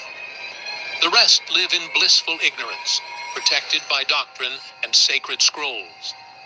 And that ignorance is what keeps them safe. Because here's the equation that will define Zeus's entire life. One intelligent, talking human, one human capable of thought, speech, and reason, is the beginning of everything that destroyed the world before. Where one goes, others follow. And where many humans gather, civilizations fall. Every journey begins with a single step, but the bold are the ones who claim the reward. Step into the future of trading and unlock up to $400 in Bitcoin on OKX. Your path starts now.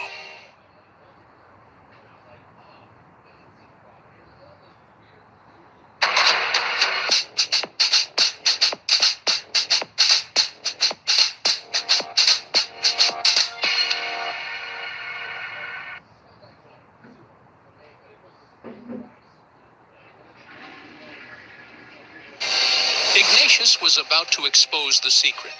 The talking human slave was about to corroborate it. Two loose threads that could unravel everything. So Augustus did what had to be done. And now his son had to choose what kind of ape he was going to be. Then he looks at his son and asks him to make a promise. Okay. One day you will take my place as Minister of Science. And one day, you may have to act as I myself have acted this day. $35. Promise man. me Jesus. that you will follow in your father's footsteps. Well, at least I'm saving money on Promise parking, me you huh? will do whatever is necessary to preserve what is rightfully ours. This is the moment. This single conversation. A boy watching his father make an impossible choice, and then being asked and to then understand Saturdays, why, is the entire engine of Dr. Zeus's character. More. Everything he does in the rest of his life flows from this field of ruins. After Augustus dies, Zeus rises, Minister of Science first, then, gradually, Chief Defender of the Faith. And there'll be 80 This is food where it vendors, gets so brilliant I'm sure the and food's not going terrifying to at be the free. same time. Zeus uses religion to do what science okay. alone cannot Let's do. see. He makes curiosity Panda itself food a sin. The sacred scrolls declare that the quest for human knowledge We'll see what's is in the budget, blasphemy. man. I don't know. Any Maybe somebody researcher might donate who gets money. too close to the My truth, PayPal to like go Zira and blog Cornelius this with their and make a live stream archaeological over there, digs, gets labeled a heretic. Panda Fest, large Their funding outdoor gets pulled. Asian Their food findings festival get coming. buried. Their careers get... That's a whole lot of nothing, dude. Anyways, let's see. One of the largest outdoor festivals, San Diego, heading San Diego for the first time. The 2-day event will be feature more than 80 food vendors with over 200 types of popular Asian street food from China, Japan, Thailand, Vietnam, Korea, and more. Alright, well. That'll be something to put on a list. I mean, I do want to start streaming. I got to get out there and do stuff like that too, right? I mean, I can write off my taxes.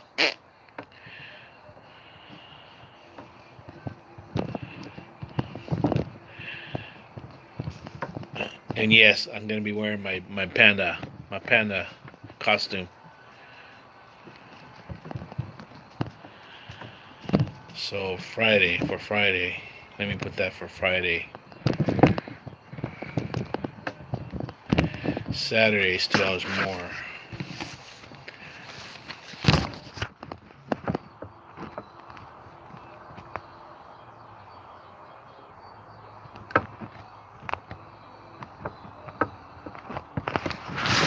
Alright. My notepad, dude. What's a gooch? What's a gooch? Oh, gooch. Oh, my doggy. This is my chihuahua. This is Goliath. My good boy Goliath. Here's my buddy Goliath. I don't care what it says, man. Chihuahuas are the best dogs ever, dude. And you know what, man? I haven't had a Chihuahua that's been a little like yapper. I train him, dude. They just... He barks, but he just lets me know there's people. Got him 2015, so he's 11, dude. He's starting to show his age. He's starting to get that cloud in his eyes. He's starting to walk a little funny, but he's still strong. Come on, buddy. You want to get another puppy? No way. You don't want another puppy. You want another puppy? Keep you company? No way, huh? You want to be the only dog. We won't do that. We won't do that to you. Alright, let's watch something else on YouTube. We already know the stock market sucks. We don't have to watch anymore. Oh, okay. Let's watch. You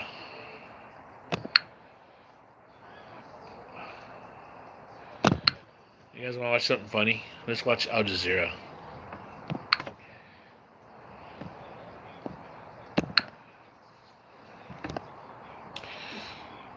The war on Iran.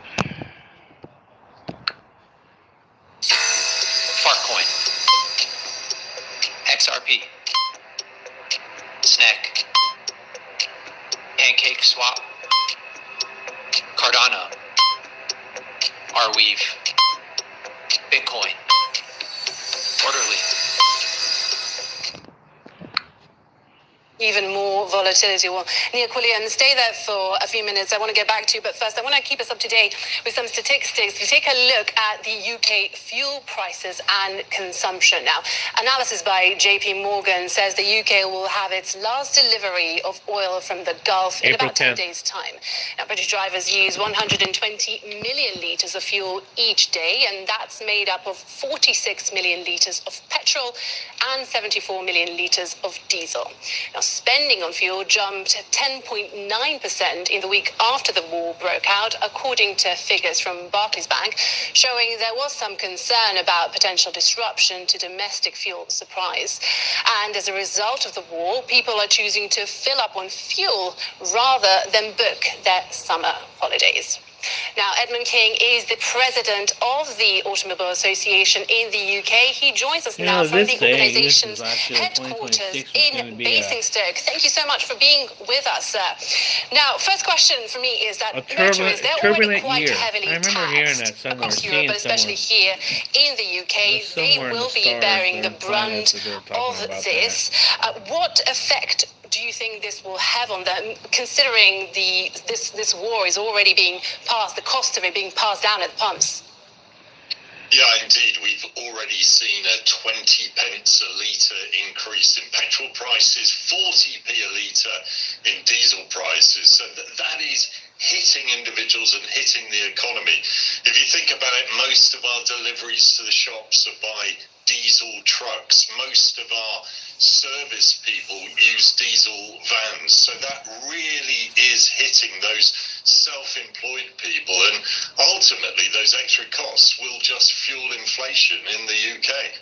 I want to talk to you a little bit about that more, about those self-employed people who rely on these diesel vans for work. So we're talking about delivery drivers, but also people like plumbers, any kind of trades people. Do you think that this rise in diesel, particularly the cost of diesel, might then trickle down to consumers? So it might be more expensive to get your plumbing done or get your next day delivery. Well, I think it will, because the self-employed people just cannot afford to pay 27% more than they did without passing on some of those costs. So there are some things they can do. There is still a great variety California. of Where are you prices. from? So using things Hi, like by the way, Lola. app, you can check within How a you doing? mile. The diesel Nice price to may meet you. vary Where you from? 13p a litre up to 15p a litre. So you can shop around a bit. You can adjust your driving watching style. news. But ultimately, it is going to cost the self-employed people a lot of money. Edmund King, President of the Automobile Association here in the UK, thank you very much for your time and your insights. Now, the pain isn't just for petrol and diesel users. Electric cars, including the famous London black cabs, well, they're not immune either. Sonia Gallego reports. Where are you from? I'm from San Diego, It's the kind California. of news that drivers dread to hear. Fuel costs are rising, and for British drivers, I don't watch business there's news. no I don't watch easy this escape. shit. Even in an electric car like this one here. Now, while petrol and diesel cars have been pushed off the road by tougher regulation, going electric doesn't necessarily mean a lower cost. With me here to talk about that is Steve McNamara, a taxi driver who knows all about that. I see Bloomberg. There we go.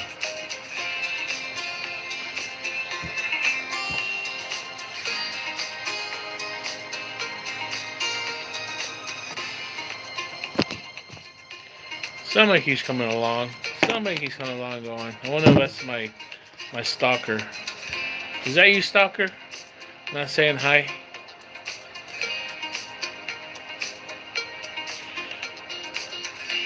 A guy punches a blind woman.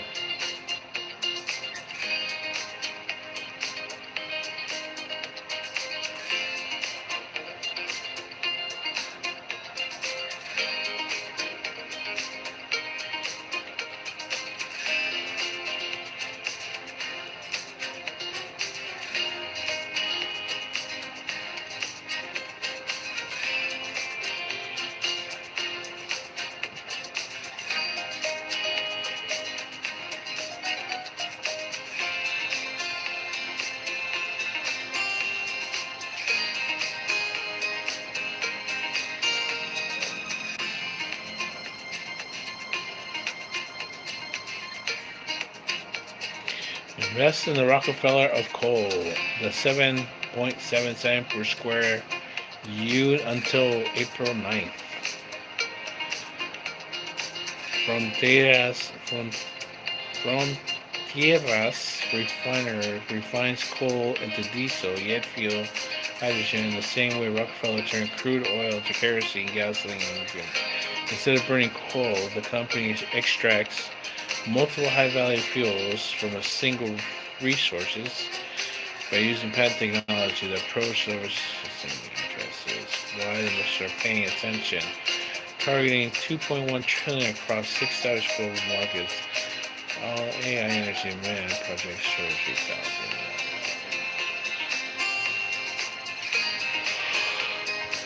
Oh yeah. Where's my tea? Oh, it's on the freezer.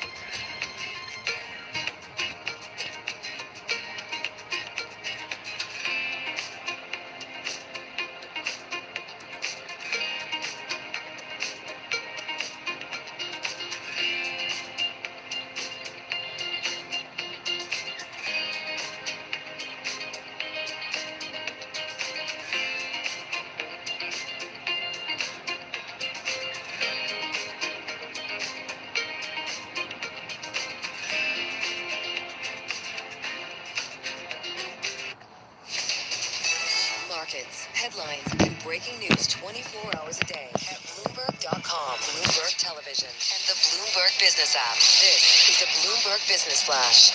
It's 11:40 on Wall Street. We do check markets all day long here at Bloomberg. We have got the Dow, the S&P, NASDAQ, all right, where are we advancing at? on Come what on. is going to be Let's a go. losing quarter for the U.S. stock market. Right now, the S&P is up 90 points, 64.33. That is a gain of just about 1.4%. So we are recovering some ground after a sell-off that has put the S&P 500 index on track for its worst month since 2022. All of this with Brent crude hovering right around now at just about $107 a barrel on Brent. West Texas Intermediate 104.26. It is up by 1.3%. And to be sure, Brent is trading lower by 0.3%.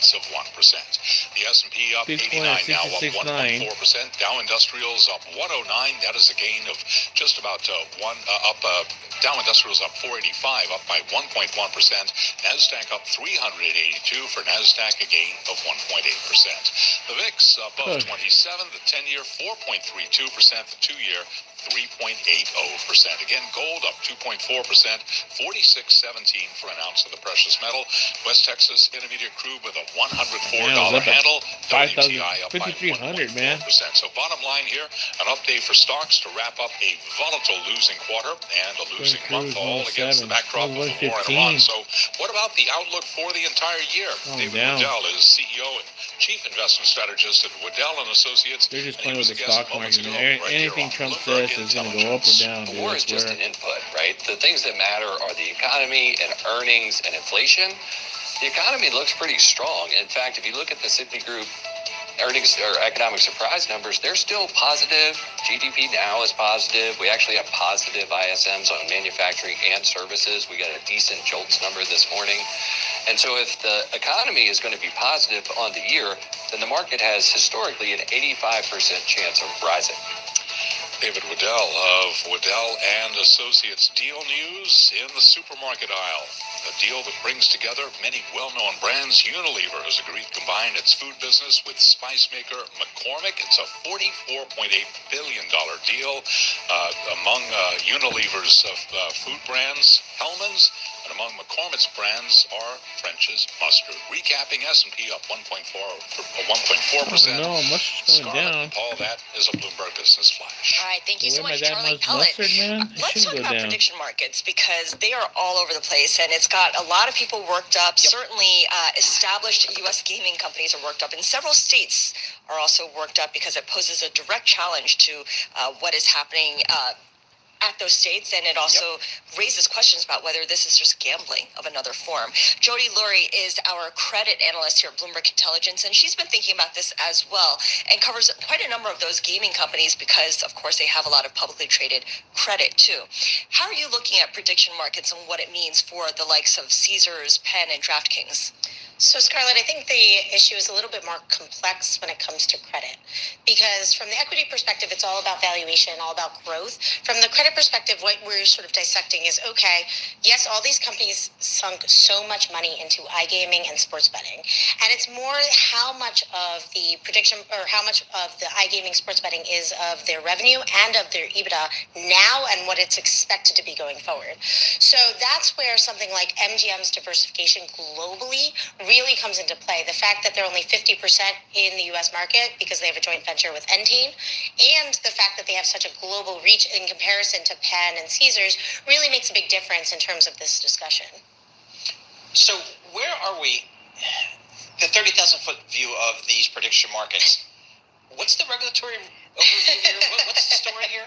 Well, it's changing every day, and Elliot Stein and Brian Egger and Nathan Dean have really been on top of it. It's fantastic work. But I think that the key is that it's really heating up between a states versus federal rights at the moment, and you're having a bunch of states getting really angry because the CFTC is basically saying, yeah, So we can do this in your state, we can force it in, and the states are saying, no, we don't want gambling in our state. You can't force this. This is gambling of another name. And that's where it gets a little bit finicky, is the question of, is it gambling? And what's so interesting is we leveraged Alt-D, so the alternative data platform. We have something called SimilarWeb, which is basically web traffic.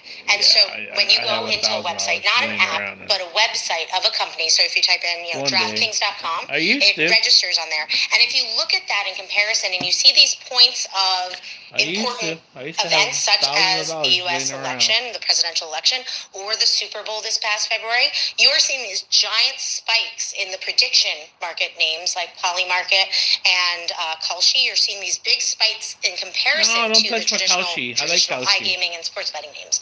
I say traditional air quotes because it's still a relatively new industry in general. I mean, there's only so many states that allow it in the first place, and it's still getting mature every day.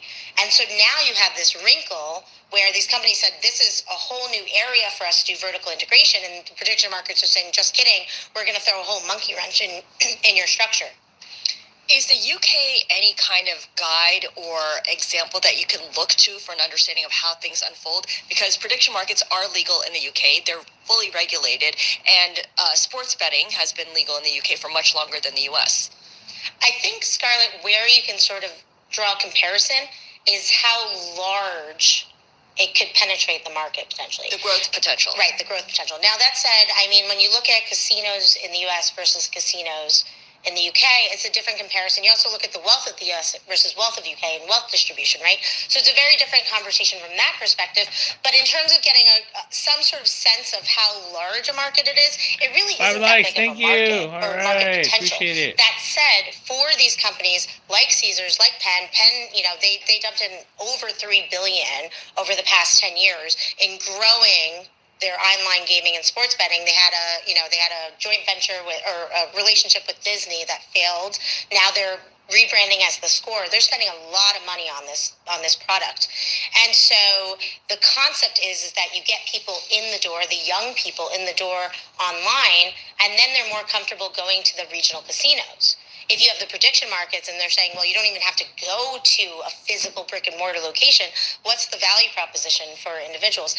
Plus the fact that if the CFTC is regulating it, all those 18-year-olds who can't go to Vegas, they can't go to Atlantic City, they can't go online gaming or sports betting, they now can do prediction markets. They can still bet on the Super Bowl. Wow. So, I mean, how are these bonds trading at these companies? I'm not sure I'd want to be anywhere near these things. How are they trading? Right. So for DraftKings and FanDuel, you are seeing volatility in their bonds. Now, DraftKings has zero coupon bonds, which they're zero coupon convertibles, and so that adds a whole other wrinkle of volatility because you're dealing with zero coupons. But for DraftKings and FanDuel, I think or Flutter rather, which is the parent, I think what's so interesting is you do see a lot of the volatility as we get more regulation indication from the markets. Now, if you fall in the camp of this year's going to still be wild, wild west, and then 27, 28 is when we start getting the regulation, as Elliot Stein has talked about and Nathan Dean has talked about, then we might be in a situation where those bonds could tighten eventually. I enjoy hot tea more than coffee. At the risk of losing market share to these alternative platforms. Okay, so this is a 2-year, 3-year kind of thing where you have to really look ahead as opposed to being able to trade on this at the moment. Right. What kind of unexpected catalysts are you looking for in the meantime? I gotta go for a walk. I think anything that would come out of either the Trump administration. I know that they're very deep in the gaming industry. If you look at some of the names, I mean, they have a relationship with Phil Ruffin, who owns, Treasure Island and Circus in Vegas. They are very well versed, obviously. So I wouldn't be surprised if after or if and when the Iran stuff sort of clears up a little bit, they weigh in on it because obviously they have a incentive for that. But beyond that, I mean, it really is just sort of open space. We're not really sure. But I will say, Scarlett, that the 2 or 3 year time horizon isn't so unusual when you're talking bonds. It is for stocks, but not for bonds. You mentioned zero coupon convertible bonds. Yes. I was doing those back in 1990. Merrill Lynch, liquid yield option notes, Lions. Zero coupon convertible bonds. We were just pushing them out the door left and right, making a fortune on those things. And that's a great thing if your stock's not in a great position. So I'm glad to see they're still around. They're very low. Yeah, Jody Lurie, senior credit analyst, Bloomberg Intelligence, joining Slacker in our Bloomberg Interactive broker studio. I don't understand the prediction market and just the regulatory aspect of it. So I just don't know how that's going to I feel like the regulatory aspect of it is there isn't a whole lot of it right now. Yes, I guess that's right. It's at the federal level. Wild West a little bit out there. Stocks continue to hold on to their gains here today. The S&P is up 85 points. That's 1.3%. The Nasdaq's up 370 points, 1.8%. So some big moves there. WTI crude oil up $1.50. The Brent. This is how it works, guys. They call it prediction market. All right. I'm not promoting gambling. It's predicting. It's trading. It's a trading. You're predicting the trade. Okay. So now, it's not just sports you're predicting. So you're predicting on this question here, who will leave the Trump administration this year? Pam Bondi or Tulsi Gabbard? Pam Bondi is 48%. Tulsi Gabbard is 57%. And I'm gonna cover this because I don't want to promote the site unless they pay me for it. Just like that, guys. And you just pick. And once you pick, I think my girl Tulsi. And then you just you predict, how much you're gonna you want to trade. So you say, well, I just it's $2. So based on the $2, if I was right, I get $3 back. That's how it works. I'm just trading predictions. My prediction could be right or it could be wrong. They changed it because they had the Hitchwitch guy yesterday. As of yesterday, they did actually.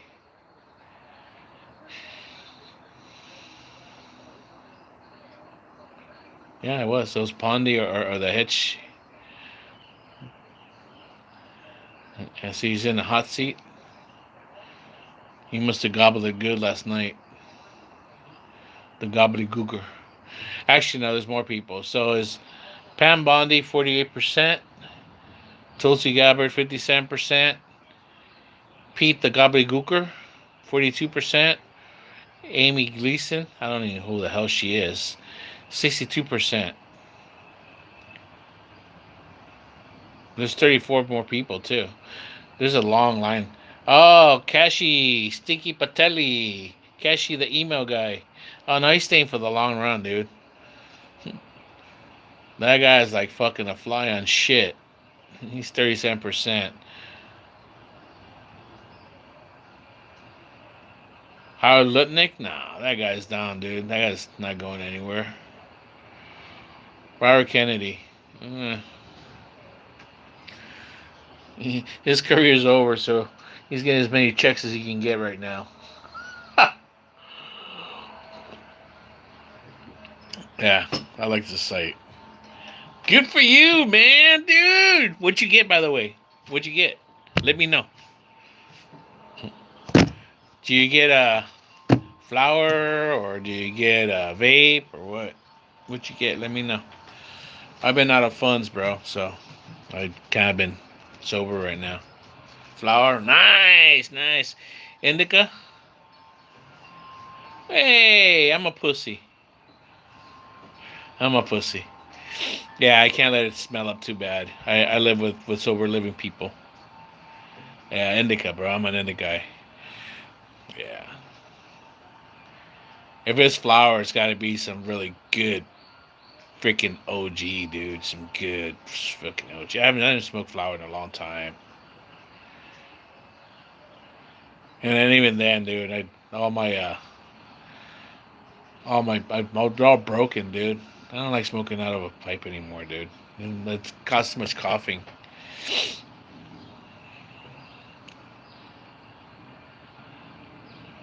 Yeah, sativas are good.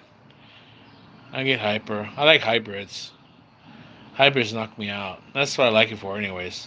I for sleep, good sleep.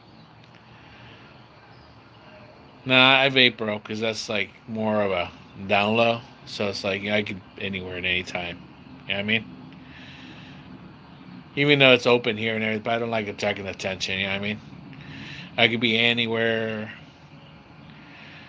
I could be walking, to and from. I could be here in the patio. I could be in the living room or in the kitchen, or I could be at the train station, wherever, and yeah.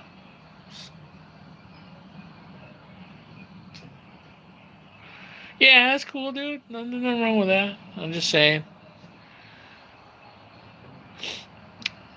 I live with someone sober living. It bothers that person. I used to smoke a lot of flower. I used to get a good deals. I used to get pounds of it. Fucking pounds of it, dude. Good deals too. The guy actually wanted me to start peddling for him. I'm like, dude, I'm not gonna do that, bro. Well, I just thought you would want to make some extra cash. No. You thought you were gonna make some extra cash, and you got like all these like extra stuff.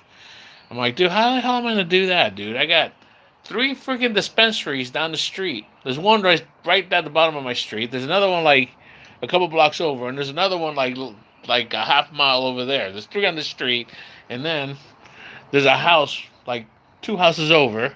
There's another house 3 houses over. What? No.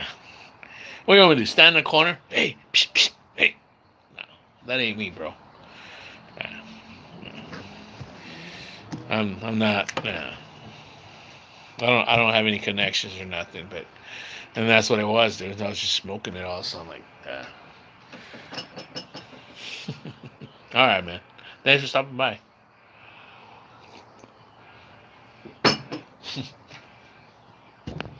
Turns it on me. Wow. I thought I could help you out, man. Just make some. Yeah, sure. You thought you could help me out. Come on, man. Dude, come on. No, you're trying to help yourself out. Anyways, talking back to this site. What's she talking about now? The branch, and so they kind of zigged when the rest of the industry zagged a bit on the branch stuff, and they've been adding branches for years, and now they're so anyways, they have sports. They have sports. States. Right. Yeah. So I kind of they have baseball now. I was betting on the basketball, and then I got my ass kicked on the Sweet 16. I was doing good, 64 and 32 on the parlays, and then I got my ass kicked. I'm like, I'm done. Billboard, a different type of outdoor advertising for these banks. But so 2028 U.S. presidential election winner. It is. I don't want to say, advertising, but I got my money on who I'm going to put. They're both at 18% right now. The American Dream Initiative, but that they already they got more people, but dude, it's going to come down to like 2 more people, really. So what's a big theme that you're working on just for the banks? It seems like they've got an administration that's supportive of the banking system in general and banks all over the place. Is this? So you get a sense funny, of optimism from the companies you cover? Actually, what I like is when they put what parties each. Right now, it's just straight up for the. I wrote a story at the end of last year about how it was really, the Senate fighting back against the buy side in private credit, where banks were average traffic through the Strait of Hormuz tomorrow. Dude, you can bet on the weather, dude. In at least a decade. No, not bet. I mean, you can try to predict the weather. So they're definitely. Yeah, dude, that's how I heard about this. Those commercial. What? I click on it. I'm like, no way. Out of curiosity, and then I downloaded the app. And I started looking at it. I'm like, no way. Here's another one. Would the U.S. confirm that aliens exist before 2027? There's a 19% yes, and there's an 81% no. So obviously, if you go no, it's a 1.22 times whatever percentage of money you want to put up to predict. There you go. Wow. Yeah, it's not betting, okay? It's predicting. It's trading. Then, this is the one that got me kind of interested. Bitcoin price today at 12 p.m. 66.9 or above is 1%. 66.8 or above 3%. Yeah, I wasn't doing those. There's Ethereum, and then there was XRP. They might have taken it out. There's Sol. I was doing that for like a whole month. Doge. Yeah, the market got too volatile, and you could actually just wait. It's 15-minute increments, right? So you can right away. The odds are the prediction calculations. Like right now, like on XRP, how high will XRP get in March? 160. Yeah, see now they're all off, dude. 31.2 or yeah. See, they don't even have that. 170. No, that market's over, dude. That's funny. I didn't even hear a hype. They added more. And okay, so then let me do one. Let me click on it.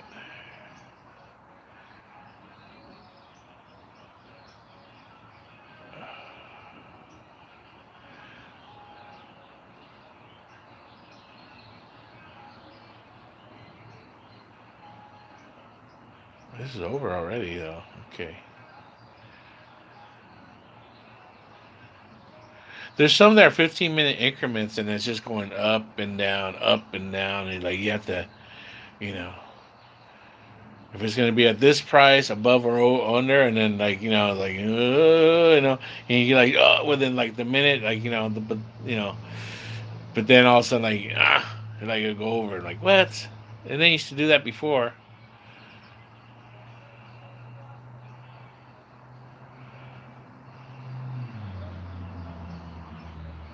Okay, here we go. This is what it looks like. I'm not promoting it. I'm just showing it. Okay. Hi, flush your head in the toilet. Why don't you flush your head in the toilet? How's that? And then come back. Jesus. So this is what it is. So you predict XRP in the next 15 minutes. Right now, it's at 12 minutes 37. So the price right now, they're saying it's a 131.390. So is it going to be above that or below that? And then you can do right now or just wait. Just look at it. Right now, it's obviously above that marker, and that's you just play around with that, dude. And I'd be bored. I'd be like, okay, I was turning, $2 into $4 every time at a time, you know, and,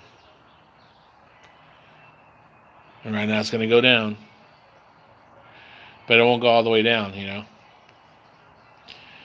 I'll slow down, I'll plateau, and then stay there.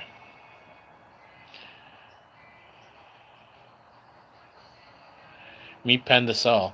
Hey, by the way, give me a like if you were still there. I know you're Filipino. Kuya. See, now it's going down, going down. Is it going to cross the line or not? Oh, it's pretty close. It's pretty close. It's pretty close. Ah! No, not yet. But anyways, that's what this side is.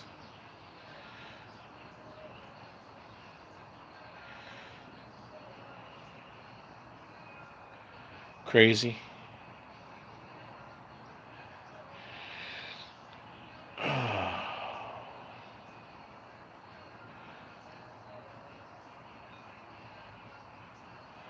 Let's see. I'm sorry. I'm trying to see. Sports.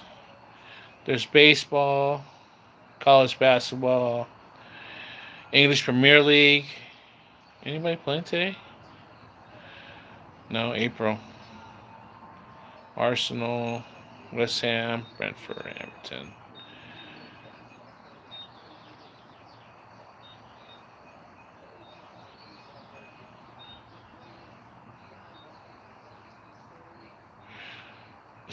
You can also do on the next managers also. They're doing that for basketball, yes, I noticed.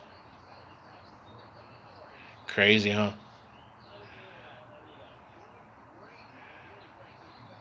Crypto, same thing. I already did that. They're gonna try to guess. Elections. There we go. 2028 Democratic nominees for president. This is for Democrats. Yeah. So Newscomb, Gavin Newscomb is at a 29%. That's who I personally think they're gonna go with, dude. I mean, they learned their lesson already with that person. She's all the way down here at 4%.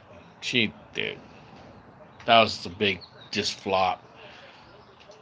If they would have done their stuff right, I think they would have had a better chance, but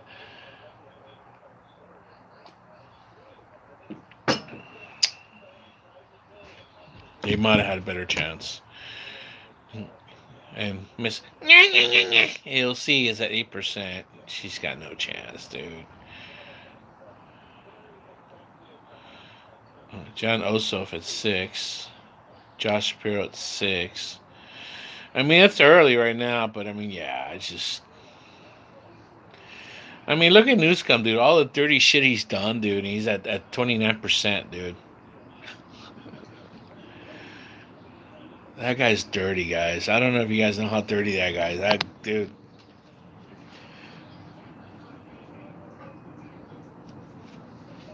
Dirty. From a dirty family. Yes, I know. Orange Man bad too. I know. I'm not saying he's good. Stephen A. Smith? What? Is he really running? Is he gonna run? Nah. He's at 93.5 times. That reminds me. Eddie Murphy, dude. Let's let's vote for that guy. Let's vote for that guy. What? He fucking won? That would be hilarious, dude. I'd vote for him. Why not? Why the hell not, dude? Stephen A. Smith, bro. No way. I bullshit you not, dude. There he is, right there.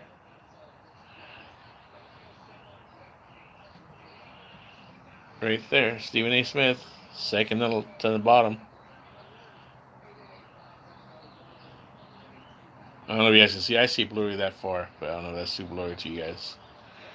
That's crazy. Scott Davis, I'm doing good, man. I wasn't feeling well this morning, but I'm drinking some tea, so it's without cream. I think that's what messed up my stomach from last night. Hello, United Kingdom, right on. I'm coming to you live from San Diego, California. I hope you're doing good. What time is it over there, by the way?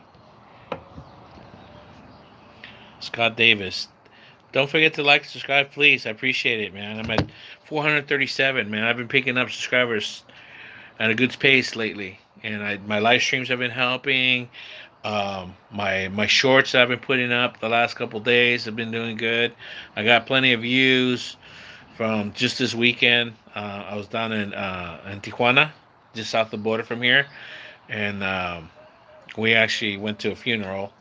My uncle passed away, and on the way back, my mom and I were hungry. We stopped and had some tacos from taco stand, so I just made some videos and put them up as shorts, and got some views. And that helped out. I think that got me a handful of subscribers because I was at 424. So I picked up some subscribers. I really appreciate it, guys. Thank you very much. My goal is to reach 500 by summer, and we're just in April right now. We just barely started spring, so I'm doing good, and I got some people returning. I felt bad today too, man. I just finished my second job. Oh my gosh, brother. Oh man. So are you gonna go to your? You just finished your second job, so are you gonna get some sleep now? I hope you have some rest. Man, I remember those days too. I used to actually work long hours for one job, but once I get back to the grind, I'll probably be doing that. Um, the way I like to do it, actually, I might have two part-time jobs and go to school. That's what I'm thinking. No third job. No, don't get a third job, brother. No, dude. I don't know how it is in the United Kingdom, but here you're just gonna be paying taxes. So yeah, just do your what do you have to do, man. I hear you. I hear you, man. I wish whatever you're going through that works out. All right, you know. Yeah, the times are tough, man. Oh, you have three jobs. Ooh, ay, ay. Ay, ay, ay. Yeah, I worked with people like that when I had my part time job. I was working at a deli before I had a stroke, and I was working with a lot of those people where they had yeah, three, sometimes four, because they weren't getting hours. So they had, two jobs a day, and then they had 3 to 4 jobs, different jobs to make the hours for the week. But they weren't, they were working, yeah, they were working a lot of hours throughout the day to make up, or throughout the week, should I say, to make up. I'm a British vet. Oh, well, hey, I'm sure your country hopefully, appreciates that. And now I'm working as a chef part time. All right, cool. And part time manager at a hotel. Right on. Hey, all right. Well,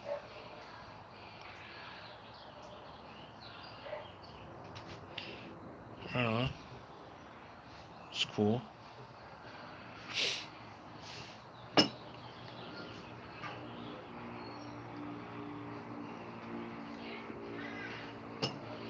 I gotta ask you too. Do you enjoy football? I was just talking about the English Premier League because I was checking out. They were talking on Bloomberg. They were talking about they're really hammering down. They want to go after these prediction prediction sites, and I have one of them on my phone, and I use it a lot for well, right now for basketball, college basketball. Oh, you don't like football? Okay, right on. I understand. It's not for everybody.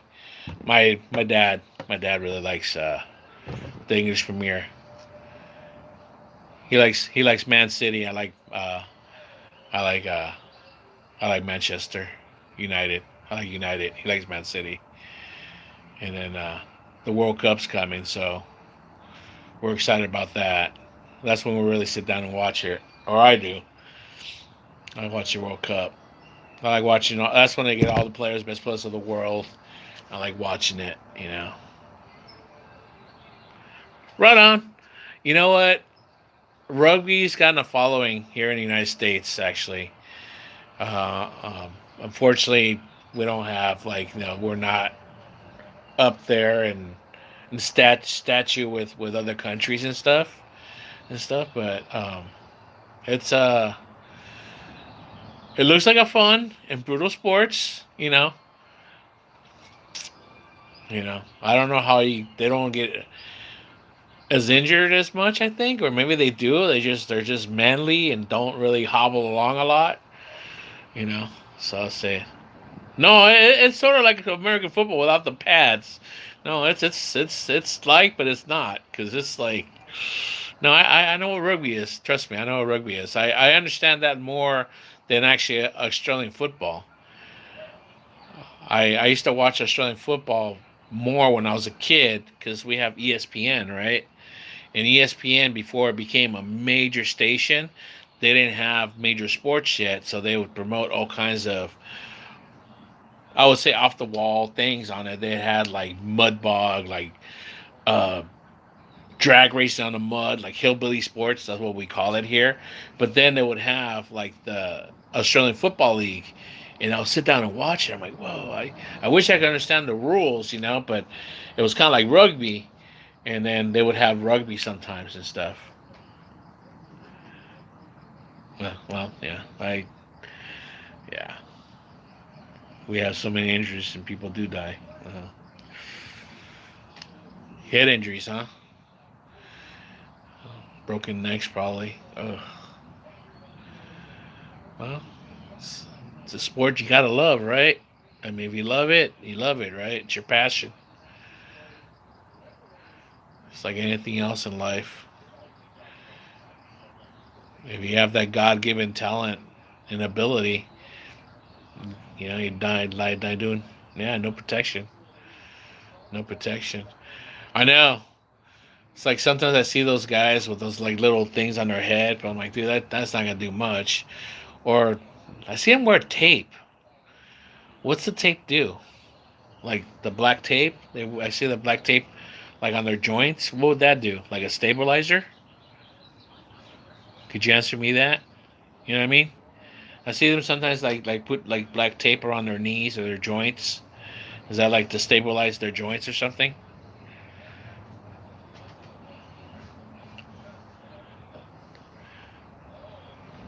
Okay, I got a question for you. What about cricket? You know what? I've never, and that's a big sport also, like in other countries, and I've never understood. I get the gist of it. Like, they're gonna throw, and I don't know if they call it a ball, how they run and they fling it right, and they're aim it for those little sticks, and they're supposed to, the person that throws the supposed to knock those down, and you're the person with the paddle supposed to keep you from knocking that out and hit that, and then there's one runner on the other side, goes over and back, and but how's the scoring cut? Yeah. I guess I could always go to Google, or there's probably videos on YouTube if I explain how to do that. Hmm. Oil went down today. It's a 107. trigger that I've been worried about forever for, something for stock market volatility very low and the stock market really high. And that's kind of weird. Trump didn't open his his mouth today, so it went down. Worse than anybody. First of all, when it goes up a lot, it triggers global recessions, increasing supply, demand drops, and it goes down. That's what's happening. Let's see. Holds the muscle together so they aren't further injured. Cricket isn't English, it's Indian, but it's popular here. Oh, really? So it was born in in India. Okay. All right. I know it's real popular in India and Pakistan. I know that. Okay. All right. Now I learned something today. That's why it's so popular over there. Interesting.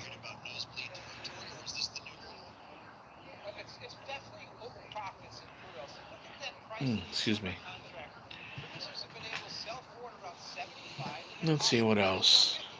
So they're bringing on profits before they're really winning. This is the same in corn, soybeans, and wheat. Now, key thing to think about here is if the stock market goes down, we get the recession, everybody. You ever travel around? I mean, besides being in the service, you ever travel around the world, any in the world? I've met Brits here actually. I've met Brits here, and then I met Brits in the Philippines.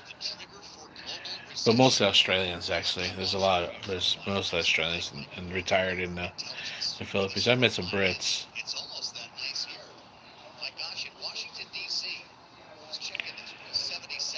7 likes. All right, thank you very much.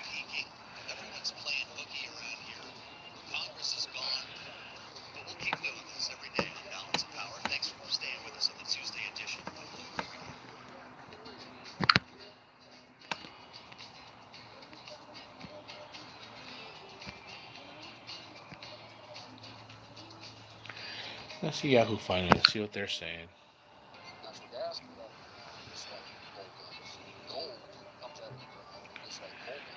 Yeah, a former friend of mine, his son, he got into rugby actually, and he was playing there. And when he got into high school, they actually started a team in his high school and stuff. But it wasn't sanctioned through the high school, but it was part of the high school. If it makes any sense, I remember that. A big boy too.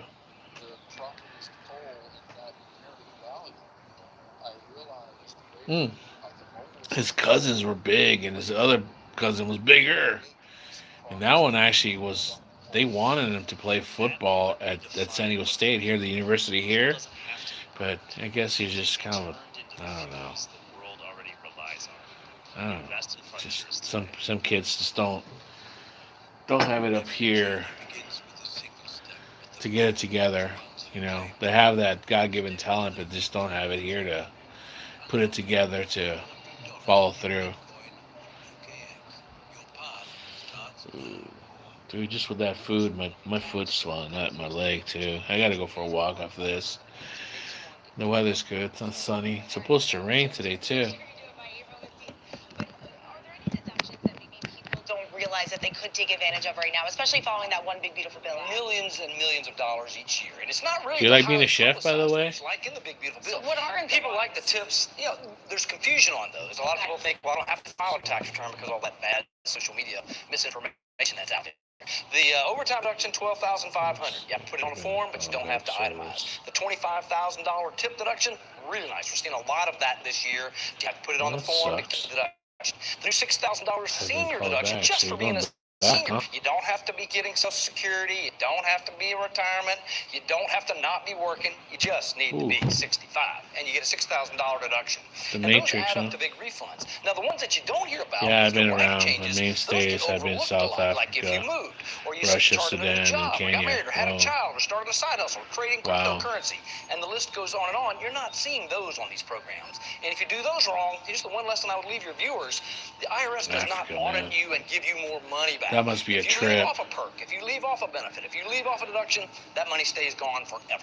And you can't go back necessarily. That must be different, man. You can go Africa? back 3 years if you're watching this and you've already filed and you didn't take one of those deductions, oh darn, you can amend your return for up to 3 years. Now, the bad news, as I said, the IRS also has 3 years to come and look for something that you might have misunderstood from Uncle Bob with TikTok. That I don't have to include hobby income or about March Madness winnings. Yeah, you do.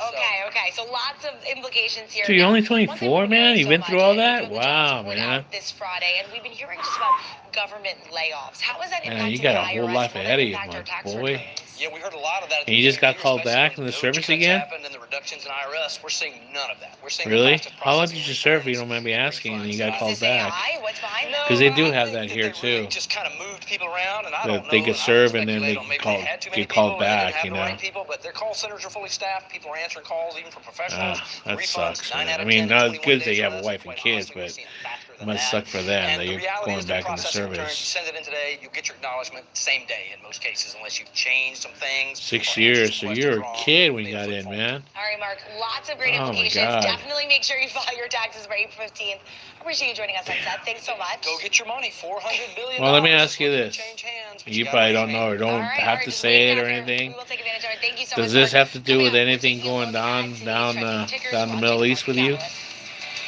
with your country? Because here we're not getting any news. As far as the news that we're getting, and I'm not talking about our president. We're talking about the media. The way they're painting is that it's just us in Israel, and nobody in the world is going to help us out. And they shouldn't, by the way. I don't get political. I'm just saying, you know.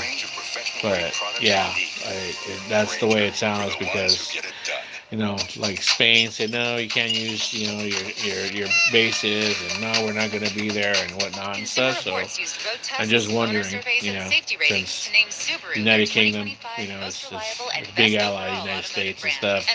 And I'm talking about since the last time we're in the Middle East, the coalition, Britain and France and all these other European countries were big part of the coalition and stuff. Small businesses.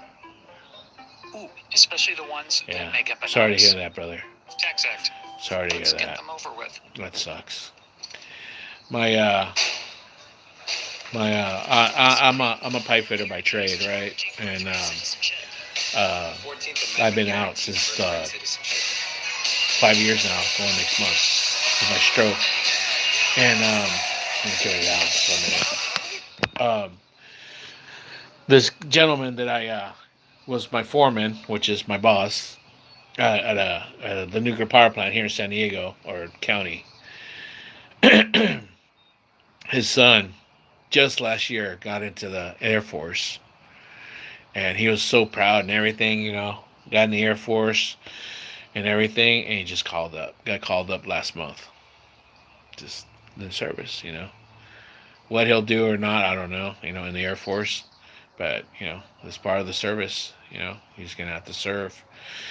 And he served in the Navy, but he was never in any you know, combat or anything in the Navy.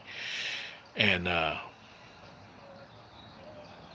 it happens, you know, as part of both my boys. They're in the Philippines. One is Filipino, and the other one is American, which is one of the things I went back over there to get him naturalized citizenship.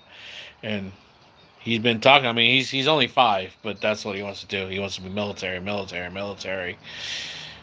And I've told both of them, hey, you know, you understand, you know, it's like, yeah, if you want to join the military, you know, you might have to go into combat. That's one of the jobs you might have to do. So understand that too, you know. But if you want to get to see the world and whatnot and opportunities, that could be the way out, you know. I mean, it's up to you guys, but just understand that too.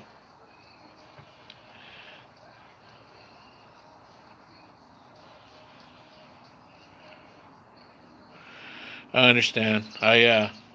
When I first got back to San Diego, back in 2000, 2002, around that time, before I got in trade, I was working at IKEA early mornings, and we used to unload the trucks receiving.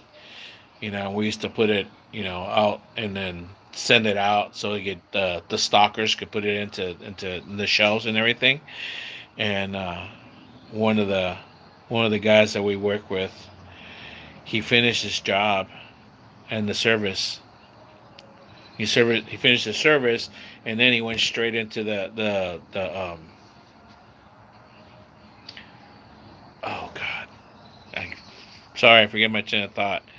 National Guard. He went into the National Guard to extend, and then to you know. So the National Guard, he'll only have to serve like on the weekends or whatever time of the month, And they called him to service for that, so he had to go back to Iraq. He finished he finished his service in Iraq, came back, went into the National Guard, and in the National Guard he had to go. He was all upset. And his wife, she worked there too, and she was all crying because she just found out that morning. It sucked, man. Terrible.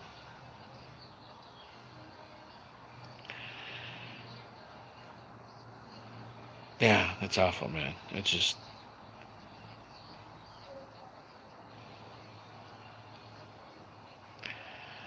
Yeah, I don't like this at all, man. It's not what I wanted. And I went with President Trump because I really, really thought it was the lesser of both evils. Because I had this thing from what I saw, the Democrats and with Hillary Clinton and Obama and everything, I said if we go with Democratic president, the way I thought we were going to go into war sooner. I just thought automatically, and what I thought President Trump was saying, I thought that he really meant it, that no wars and everything, but yeah, go believe a politician again.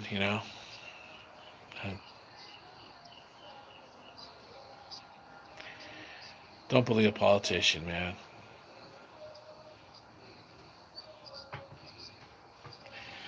Don't believe a politician at all anymore. At all. I really believe, they might have good intentions. Some of them, when they get in and everything. But they get to a certain stage where they know they have to go along, or they're just not going to have a career. Dr. Adam, I did speak to Or a one of your future. investors. It shows, and that's what's happening to the president's cabinet right now. He's lost people. He's lost some good people, actually. They don't want to be part of it. So we've taken an interesting approach. What we've said is They want to have a political career. Or they just don't feel what's going on. That's right. They didn't. I said we didn't. They said we didn't join it for this. The reason is it's really the practice of medicine, and so the practice of medicine is regulated at the state level, and that's why we're going state by state through sandboxes to try and change regulation to allow some form of autonomous care. Here, once your contract is up, you're on ROTA for 12 years to be put back. Also, until you're 63, you're a serviceman that can't be called for service. Yeah, they might be changing that over here too. One doctor They might be changing that over here too. Running the regulations designed to govern it, raising serious Mr. N, what's up? Also, finally I got to see your. I've been working too much. Finally got off day off. How you been? How you doing, brother? Just here, man. Just got back. I was had some personal business. I had a death in the family, so we're south of the border this weekend. My Theo passed away, so I had to pay respects over there. My mom's older brother, passed away. Wake and bake, about to pack, and well, go for it, man. Do 2 or 3 for me, please. I've been out of a budget, so I'm looking forward to 420 because 420 is my anniversary. Because 21, it'd be 5 years when I had my stroke. That's okay, brother. No, it's okay. Bien malito. He was real sick. So he's resting now. So he was not doing good. My mom told me like a week before, in fact. So I said, "Tu tío, no sé." She said, "Yeah." Without saying, he said, "Yeah, I think he's done." And yeah, sure enough, a week later, I woke up in the morning just like today, and I started going through my social media, and one of my cousins, his daughter, put something on there. Oh, like oh, and I reacted to it. I didn't say nothing. I just reacted to it, and then her brother, older brother, sent me a oh yeah, I guess you got the mess. Oh. And he said it. Yeah, he was tired. He was suffering. So yeah, and, I'm just letting my mom kind of just I'm gonna give it a call again today when she gets back. See how she's doing. Can I also say Trump hasn't said correctly what we, the UK, are doing? We have sent nuclear destroyers to Iran as well, and U.S. and us ex-servicemen being called up. Yeah, dude. You know what, man? Like I said, that guy, dude. Yeah, dude. Yeah. You can say whatever you want, brother. You can say whatever you want about him, dude. Yeah, I know he's not. Like I said, I told you, man. We're not getting any news on the media here about other countries, let alone that guy, dude. What he's saying, I know, dude. I'm not gonna. But if you can say whatever you want, I know. He's pretty much saying it like, oh, I'm doing it all alone. I'm doing it all alone, and then but you know, uh, nobody should be there. I already said that from the very beginning. We all know why we're there, right? We all know why we're there. We all know. Do I have to say it? We all know why we're there. We all know who started it. We all know who's always been starting it. We all know who's been saying it for decades. We finally found the president that will do his bidding.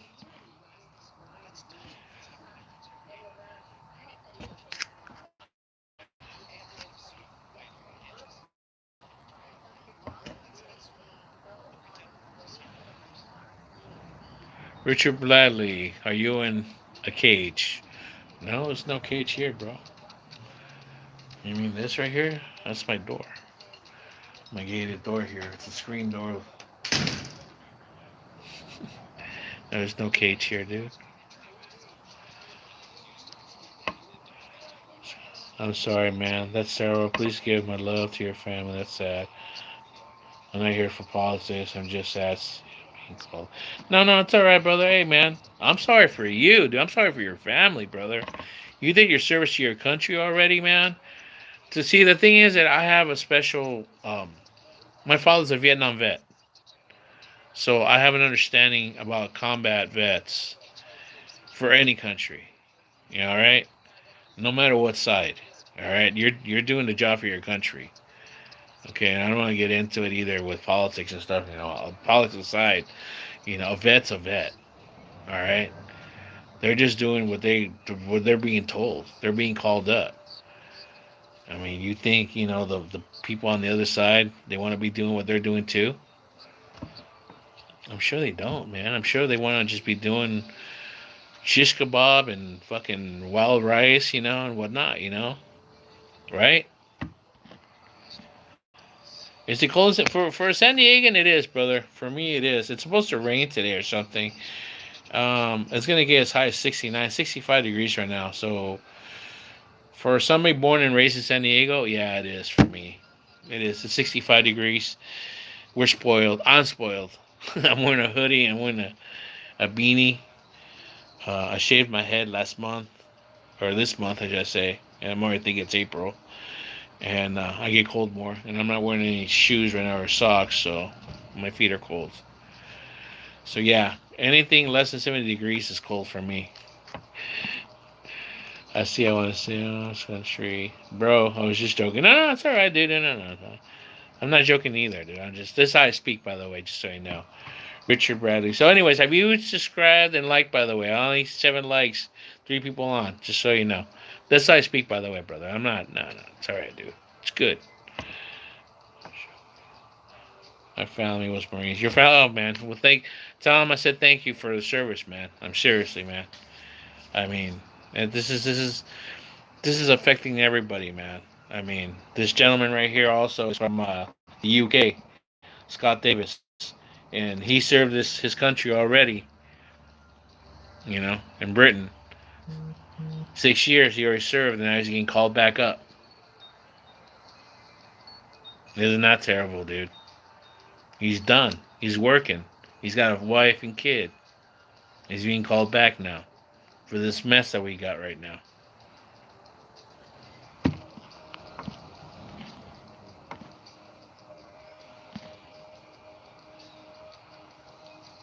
It's raining in Portland? Yeah. Well, it always rains in Portland, dude. Just gave you a like, bro. Thank you very much, Mr. Rene. I really appreciate it. That's 9 likes. Yeah, people listen to me. Thank you. Hey, by the way, guys, I got 437 subscribers. That picked up since I think this weekend. I was at 424, and even before that, I was at 412 or 411. I've been racking up subscribers left and right. I got people coming back also. I really appreciate it. You guys are really encouraging me. I just sit here and just talk and babble and stuff, and I actually, I like it when I interact with you people, man. I mean, you guys make my mornings. Yeah, well, yeah, that's the thing, that's what a wife knows. She married a soldier. That's good. That's good that she understands, because it's hard. It's hard on them too.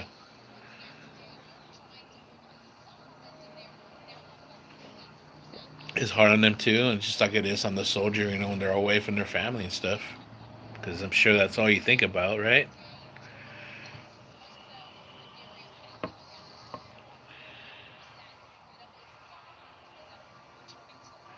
I know, dude. I was being facetious, bro. I've been up to Portland, bro. And actually, you know what? Now I think about it, it didn't rain that much.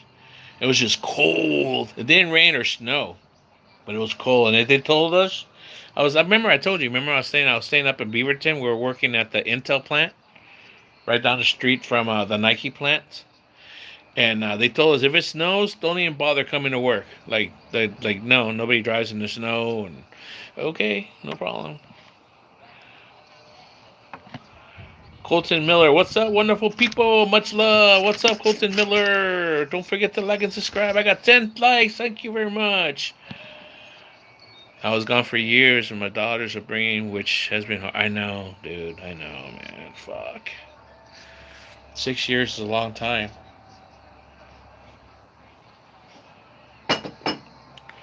I know. I got a little one, man. I got a little one. I'm not serving. I got a little one in the Philippines. He turned 6 this year and just finished kindergarten. He'll start first grade in June. And his older brother is 11. He'll be in 5th grade. When I first started dating his mother, he was barely 3 years old. He was a little scrawny little thing, man. Yeah. I'm grown to love that boy too. He was a good boy. Yeah. Good older brother and good role model. Listen to his mother. He's a good boy. Yeah.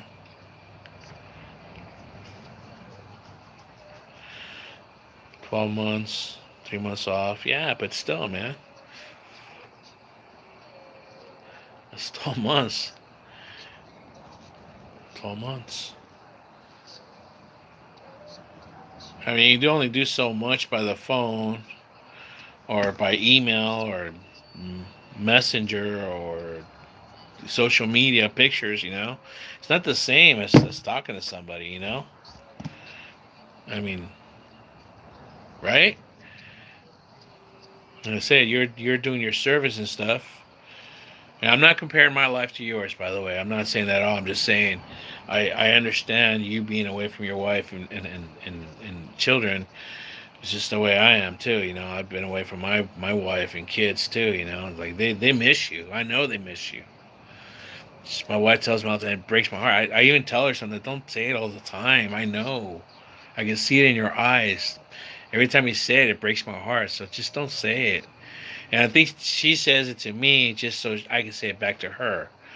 You know, so I do. You know, I say I love you, I miss you, and it just lights up her day. So that's all you can really do. You know, it's like, so right now where you're with your family, hug them, kiss them, tell them you love them, spend as much free time as you have with them. You know, try and make as much memories as you can, pictures, whatever. You know, videos, small videos. I mean, whatever. Make memories right now, dude. So they have that, and you have those too with you, and you have them on your cell phone. You know, whatever you have, social media, whatever you have, you know, it's just, dude, trust me, it does, because you'll be somewhere, you know, and at night, and you'll be like just different hours wherever, and you'll be looking, and you'll have those memories, like, and you're like, oh man, I remember, and you'll get that warm feeling in your heart, you know. That's the things that can be comfort. When you won't be able to talk to them on the phone or in a video, you'll have that memory, and you'll remember that. I know, man. Richard, you're right. They grow like weeds, man. Dude, this is my boy right here, man. He has Burley 2 right there, dude. Look, this is him graduating from uh, here he is, like last night. Moses man siguro na.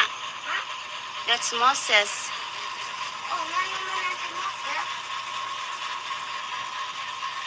Ano gani ba? Kuana ni That's there. ng water ang sea. I sent him a book that my mom got him when he was a baby. It was a little kid's Bible. You know, it's like little pictures, you know, Bible, and he's reading it right now, looking at it, and he's asking his mom, "What is this?" So his mom says, "It's Moses, and he's going through the water." You know, you know. He's a curious little kid.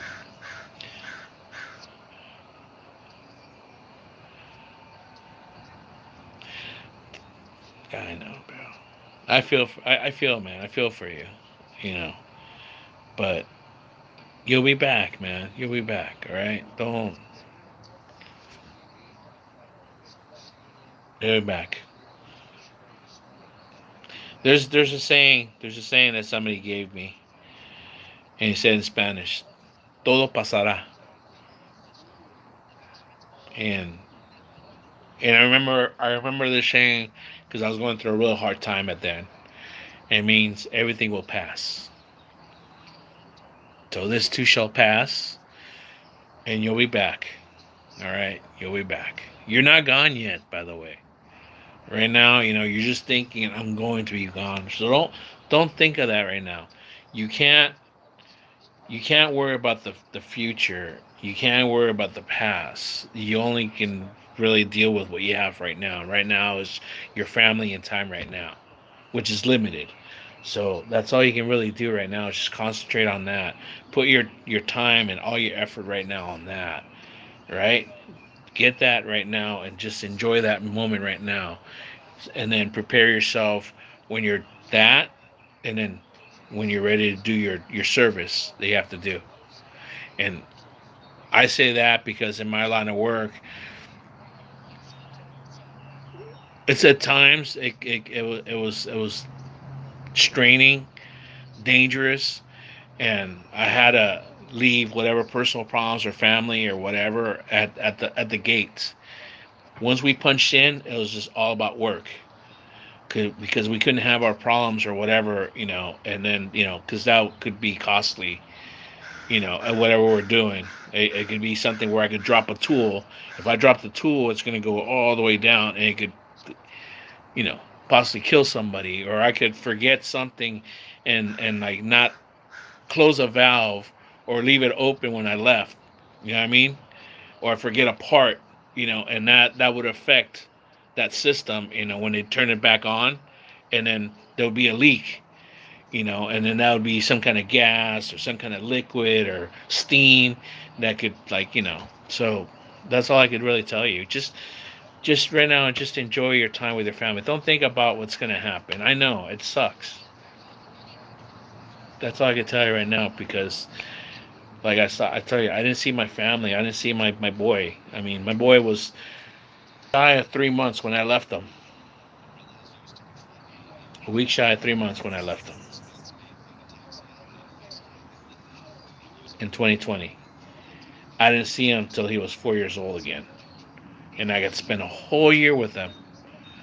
So I was there in October 2024, and I left exactly October 2025. So I made the best of it. I wasn't thinking like when it came to like September and I knew I was leaving, I was, oh, I'm gonna go, I'm gonna leave. I just like left that on my mind till I was ready to go. Now it's been what, 7 months since I've been gone, right? Noviembre, diciembre, enero, febrero, marzo, or 6 months now.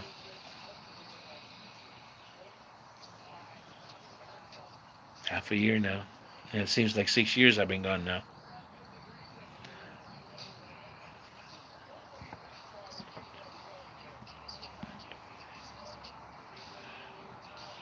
I know I hear that what I help. But I worry a little. That's only 2 weeks. But I do get that not to worry too much till it happens. That video was really sweet. But I do get. And that's what I get from my wife, man. I get those videos. And I'll just add them sometimes. Sometimes they're just personal, and sometimes I'll add them on Facebook, you know? And it's my personal Facebook. And then they become memories and they come back again. I'm like, oh, it's like, I remember that, because she does that. Like, that's something sweet that, like, oh, that's something he would enjoy, because that's what I used to do with him. We used to, he used to stay up late with me since he was a baby. When he was born, when he was a newborn, during the lockdown, and during the Rona thing, he was born. A week later, they locked us down. We were locked down in my apartment. We couldn't leave the apartment. It was gated and everything, but we couldn't leave. I could only go to the supermarket every other day, and that was as far as I could go. So it was me, my wife, him, and I. He was a newborn, and she still had stitches in her belly from the C-section. I had to actually, like, a week later, had to cut the stitches and pull out the doctor, by the way, did a great job. She had no signs of infections. He was healthy, and everything. Thank God nothing else happened and stuff.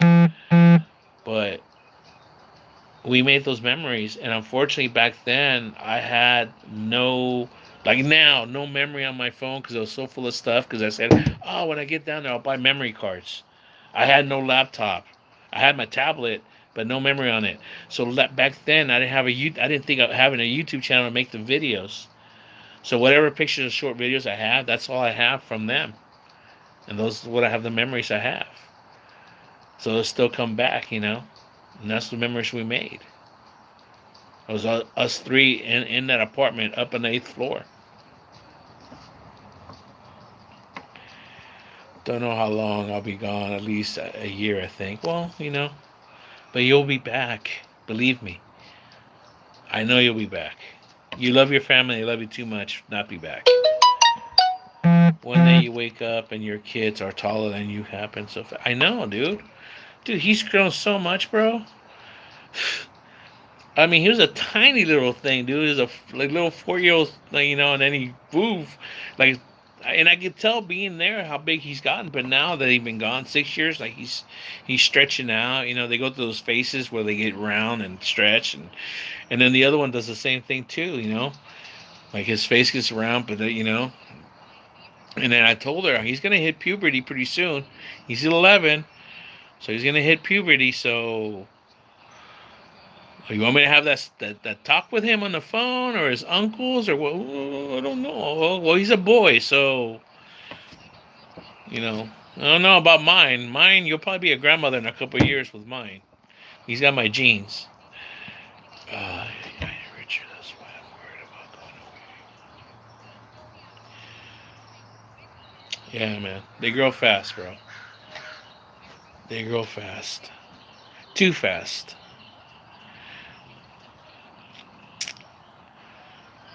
I was just talking about that. It's about talking about that, about how becoming a father has changed me so much. And like, oh, how? Well, it's changed me more like here and here. Because the day they was born, and I got to hold him the next day. I wasn't allowed to go in the delivery room or anything. They do it different in the Philippines. It's like, oh, okay, it's like, they took her and like, you go over there. Your job is to go over there and take care of the bill and whatever. All right. So I didn't get to see him till 9 in the morning the next day. 12 hours after he was born, actually. You know, and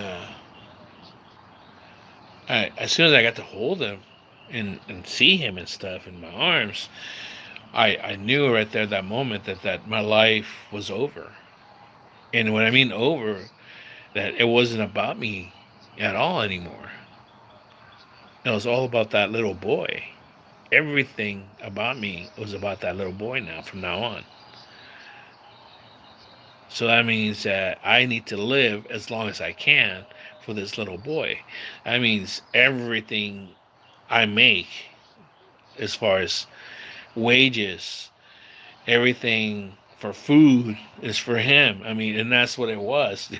you know, it's like it was funny because when we eat dinner, it's like mama got their food ready, and then she'd make my food. So she'd have their chicken.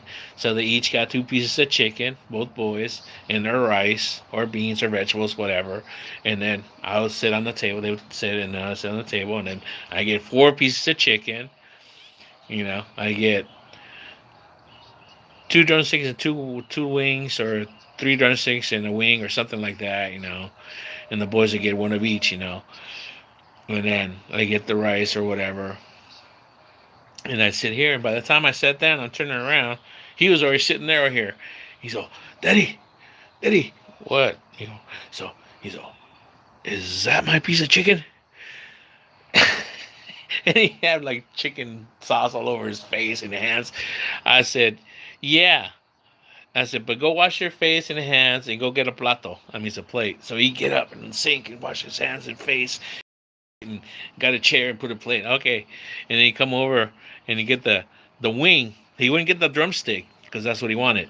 He get the wing. I said, no, put the wing back. Get the drumstick. That's what you want, right? Yeah. Okay, get the drumstick. He get all happy. Sorry, the drumstick with me and stuff. That's what I missed. Those are the things that I miss, man. That's what I'm thinking. You're gonna remember those, man. About your daughter. I remember, when my wife had to take her mother to see the doctor or whatever for her eyes or whatever appointment. So I had to do mommy duty, right? So the older one went in the mornings to school, and my little one, mini-me, he had to go to kindergarten. So he'd go half days, so he wouldn't have to go to school till like 11:30 or something like that. So all right, it's like she would always like do things all backwards. I like to do everything structured and on a schedule, and doing early and being there early and whatever. But then again, if you got there too early, you had to wait outside in the sun. So I timed it just perfect. So what I did, I get him ready first. So I bathe him. I go out there, give him a bath, brush your teeth, come here, put on his school uniform, da da da. I said, don't go outside and get dirty, because then I get him early, like an hour ahead, and he hated that. He didn't, like, no, no, no, here's the cell phone or here's the laptop. Sit down. If your cousin wants to play, he can come in here with you, but don't go outside. All right. I said, hang out. I'm going to go take a bath, and I'll come back. Okay. I come back, change, and then we just hang out, and then, all right, then it was like around 11.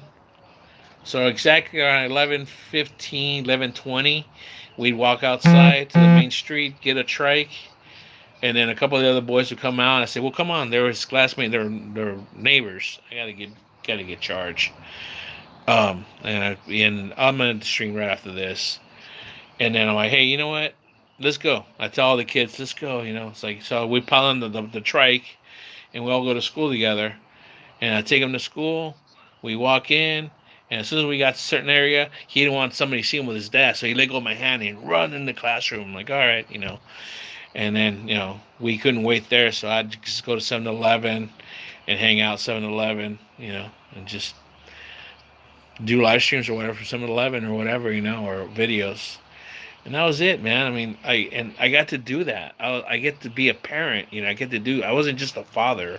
I get to actually physically do things where I take care of him, and he liked it because I combed his hair, and like after I was gone, he was like, no, no, no, don't do it like that. My dad does like this, like comb his hair, like because I was real like picky about that. Look, man, you got a nice haircut.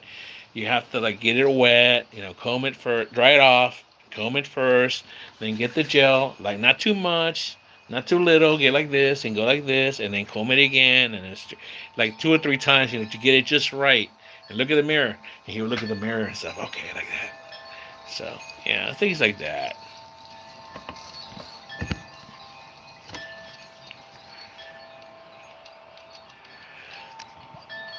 Yeah, I know what you mean, bro. I don't need till my wife and son are satisfied. Exactly, dude.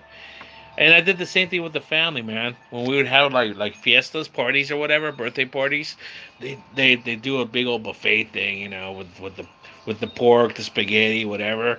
Like, come on, and eat, come on, eat. I said, no, no, no, no. I want everybody to eat first.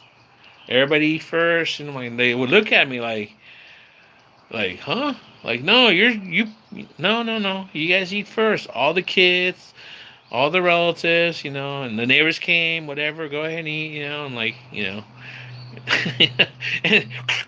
there'd be like kind of sometimes there'd be scraps left. I'm like, all right, I'll get a scrap. And I didn't care, I was like, hey, man, no problem. It's all good. But yeah, that's what you do, man. It's not like, look at me, man. It's like look like I missed many meals, anyways. It's nice to hear from a dad. Also, some different things bringing your U.S., some U.K. Yeah, there's different cultures and stuff, but a father's a father, man, right? And it's like there's a saying. There's a movie called Ice Cube. It's a movie from the '90s. Ice Cube's in it. Cuba Gooding's in it. Boys in the Hood. Oh, Lawrence Fishburne's the father, and he's telling his son, which is Cuba Gooding. They grew up in South Central L.A. and this is in the '80s, based in the '80s. And the movie was done in the '90s. This is based when all the gangs were really bad and the crack epidemic was really bad and everything, right? In South Central Los Angeles. And he tells his son, "Look, any idiot can make a baby, but it takes a real man to raise a child." And that kind of hit me because my mother was a single mother. So I always made it a rule not to not date single mothers, but if I did, to thread lightly. You know what I mean? To thread lightly, not to take it as a joke, because I was a single mother. Due respect, because my mother got played with a couple times. She wouldn't really date anybody. When she did, she got jerked around a little bit, and I didn't like that. So I said, I'm not gonna do that. And then the other thing was there was one lady that I kind of did like, but she didn't really see a future with me. But her boy kind of took a liking to me because we dated for a little bit. A little bit. I mean, almost 4 years, and he kind of got used to me. So it was hard on him. They get used to that. They get used to having a role model, especially when somebody's not an asshole to them. Not I wasn't trying to be their father because he had a father, but I was a male role model. And it was kind of hard on him. And she told me that. So yeah. So yeah, I take those things to mind and heart.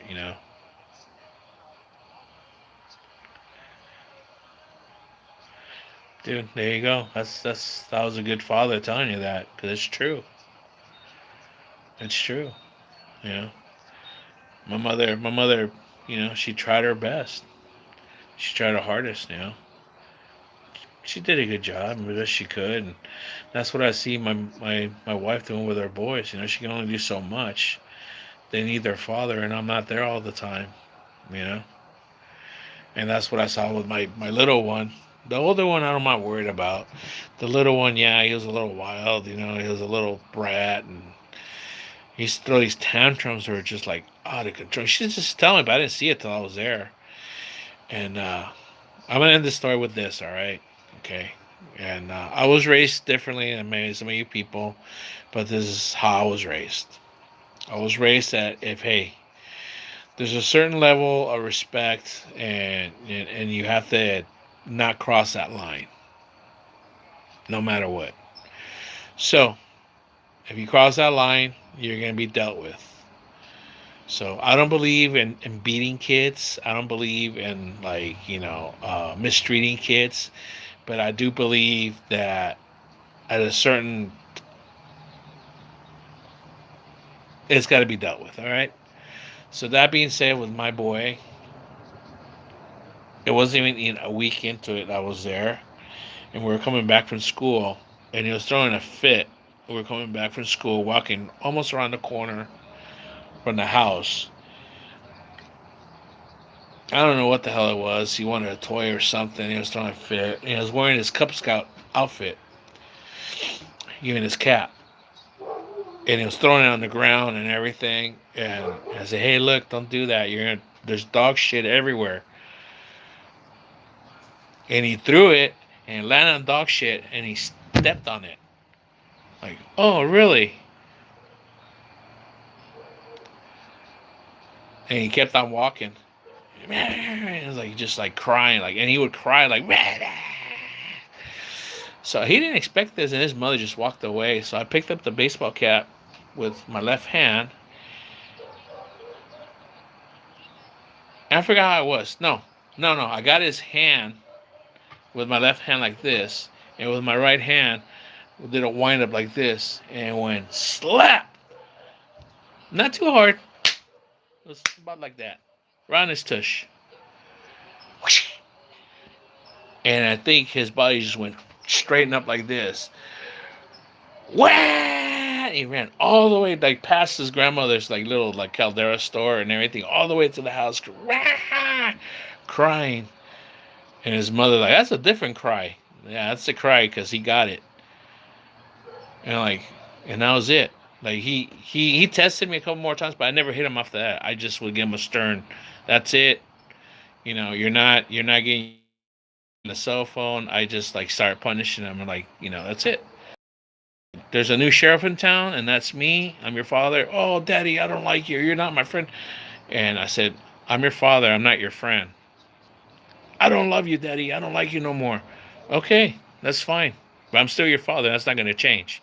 My job is to make you understand things, and that's it. So, yeah, I broke him out of that, and then he'll be like, oh, I'm sorry, daddy. I still love you. And, yeah, you know, that was my job. I was in there to be the nice guy. That's your mom's job. I thought my dad was mean, but really he was teaching me about life and how to survive. You can't do that today, but some kids need discipline. I, dude, I know, dude. I know. I agree. I know, dude. It was a generation after me that I started hearing about timeouts and all this stuff. I'm like, what the hell's a timeout? I mean, I got timeouts, dude. My mom made me do that, dude. She made me kneel in that corner over there, and dude, I couldn't turn her. I couldn't turn around. It wasn't like a timeout. It was like you kneel in that corner, and I would pass out there. I would wake up there the next day, in that corner, and she was feeling like okay. She would let me come to the table and have breakfast. If not, I'd have to eat my breakfast there, depending what I did. Yeah, yeah. So yeah, you can't really do that nowadays. It's like that things have changed, but it shows. It really shows now. It shows the generations of people that have raised kids, and those kids that raise kids, and those kids that I mean, it shows, dude. I mean, dude, it shows. I mean, my Instagram is full of those kids. All that stuff that happens now.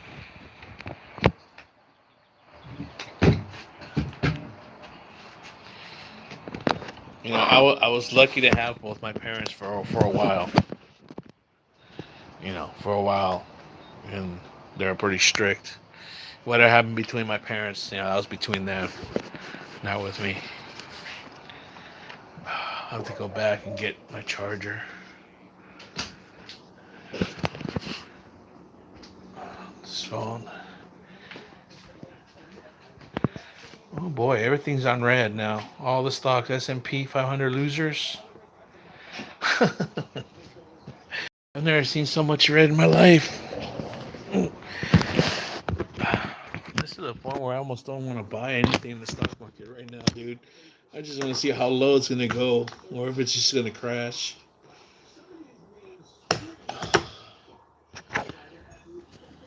Yeah, but I don't believe in beating kids either. Like I said, I didn't really hit him. I didn't believe in smack him in the face or anything. Like I said, I spanked him, and like I said, I think it was more of a shock, and it hurt his feelings. After that, then I would just like scold him, and that hurt him more. That hurt his feelings even more. Like, oh my god, my daddy just scolded me, and like, ooh, and he would cry because his feelings were hurt, and he would like he would mumble things, and his mom would laugh. Like one time on the taxi, he was like, Shh, "Hey, quit doing, don't do that," you know. And he called me something like boastful or like a word like that, like basically called me an asshole. And I'm like, well, I mean, he's right. But then there was so much that he could just by me giving him a look, oh shit, it's like, oh, okay, I better behave. If you didn't like what mom fixed, eat, you went without. Oh, dude, tell me about it, bro. Oh, no, no, no, no. Not only did I not go for eat, my dad said just put it away. I'd have it for breakfast the next day. I didn't eat for breakfast that day. I'd have it for lunch. Then I would have it for dinner. Then I would finally eat it. 24 hours later, I'd eat that thing. That's why I would laugh, dude. Like my nieces and nephews, or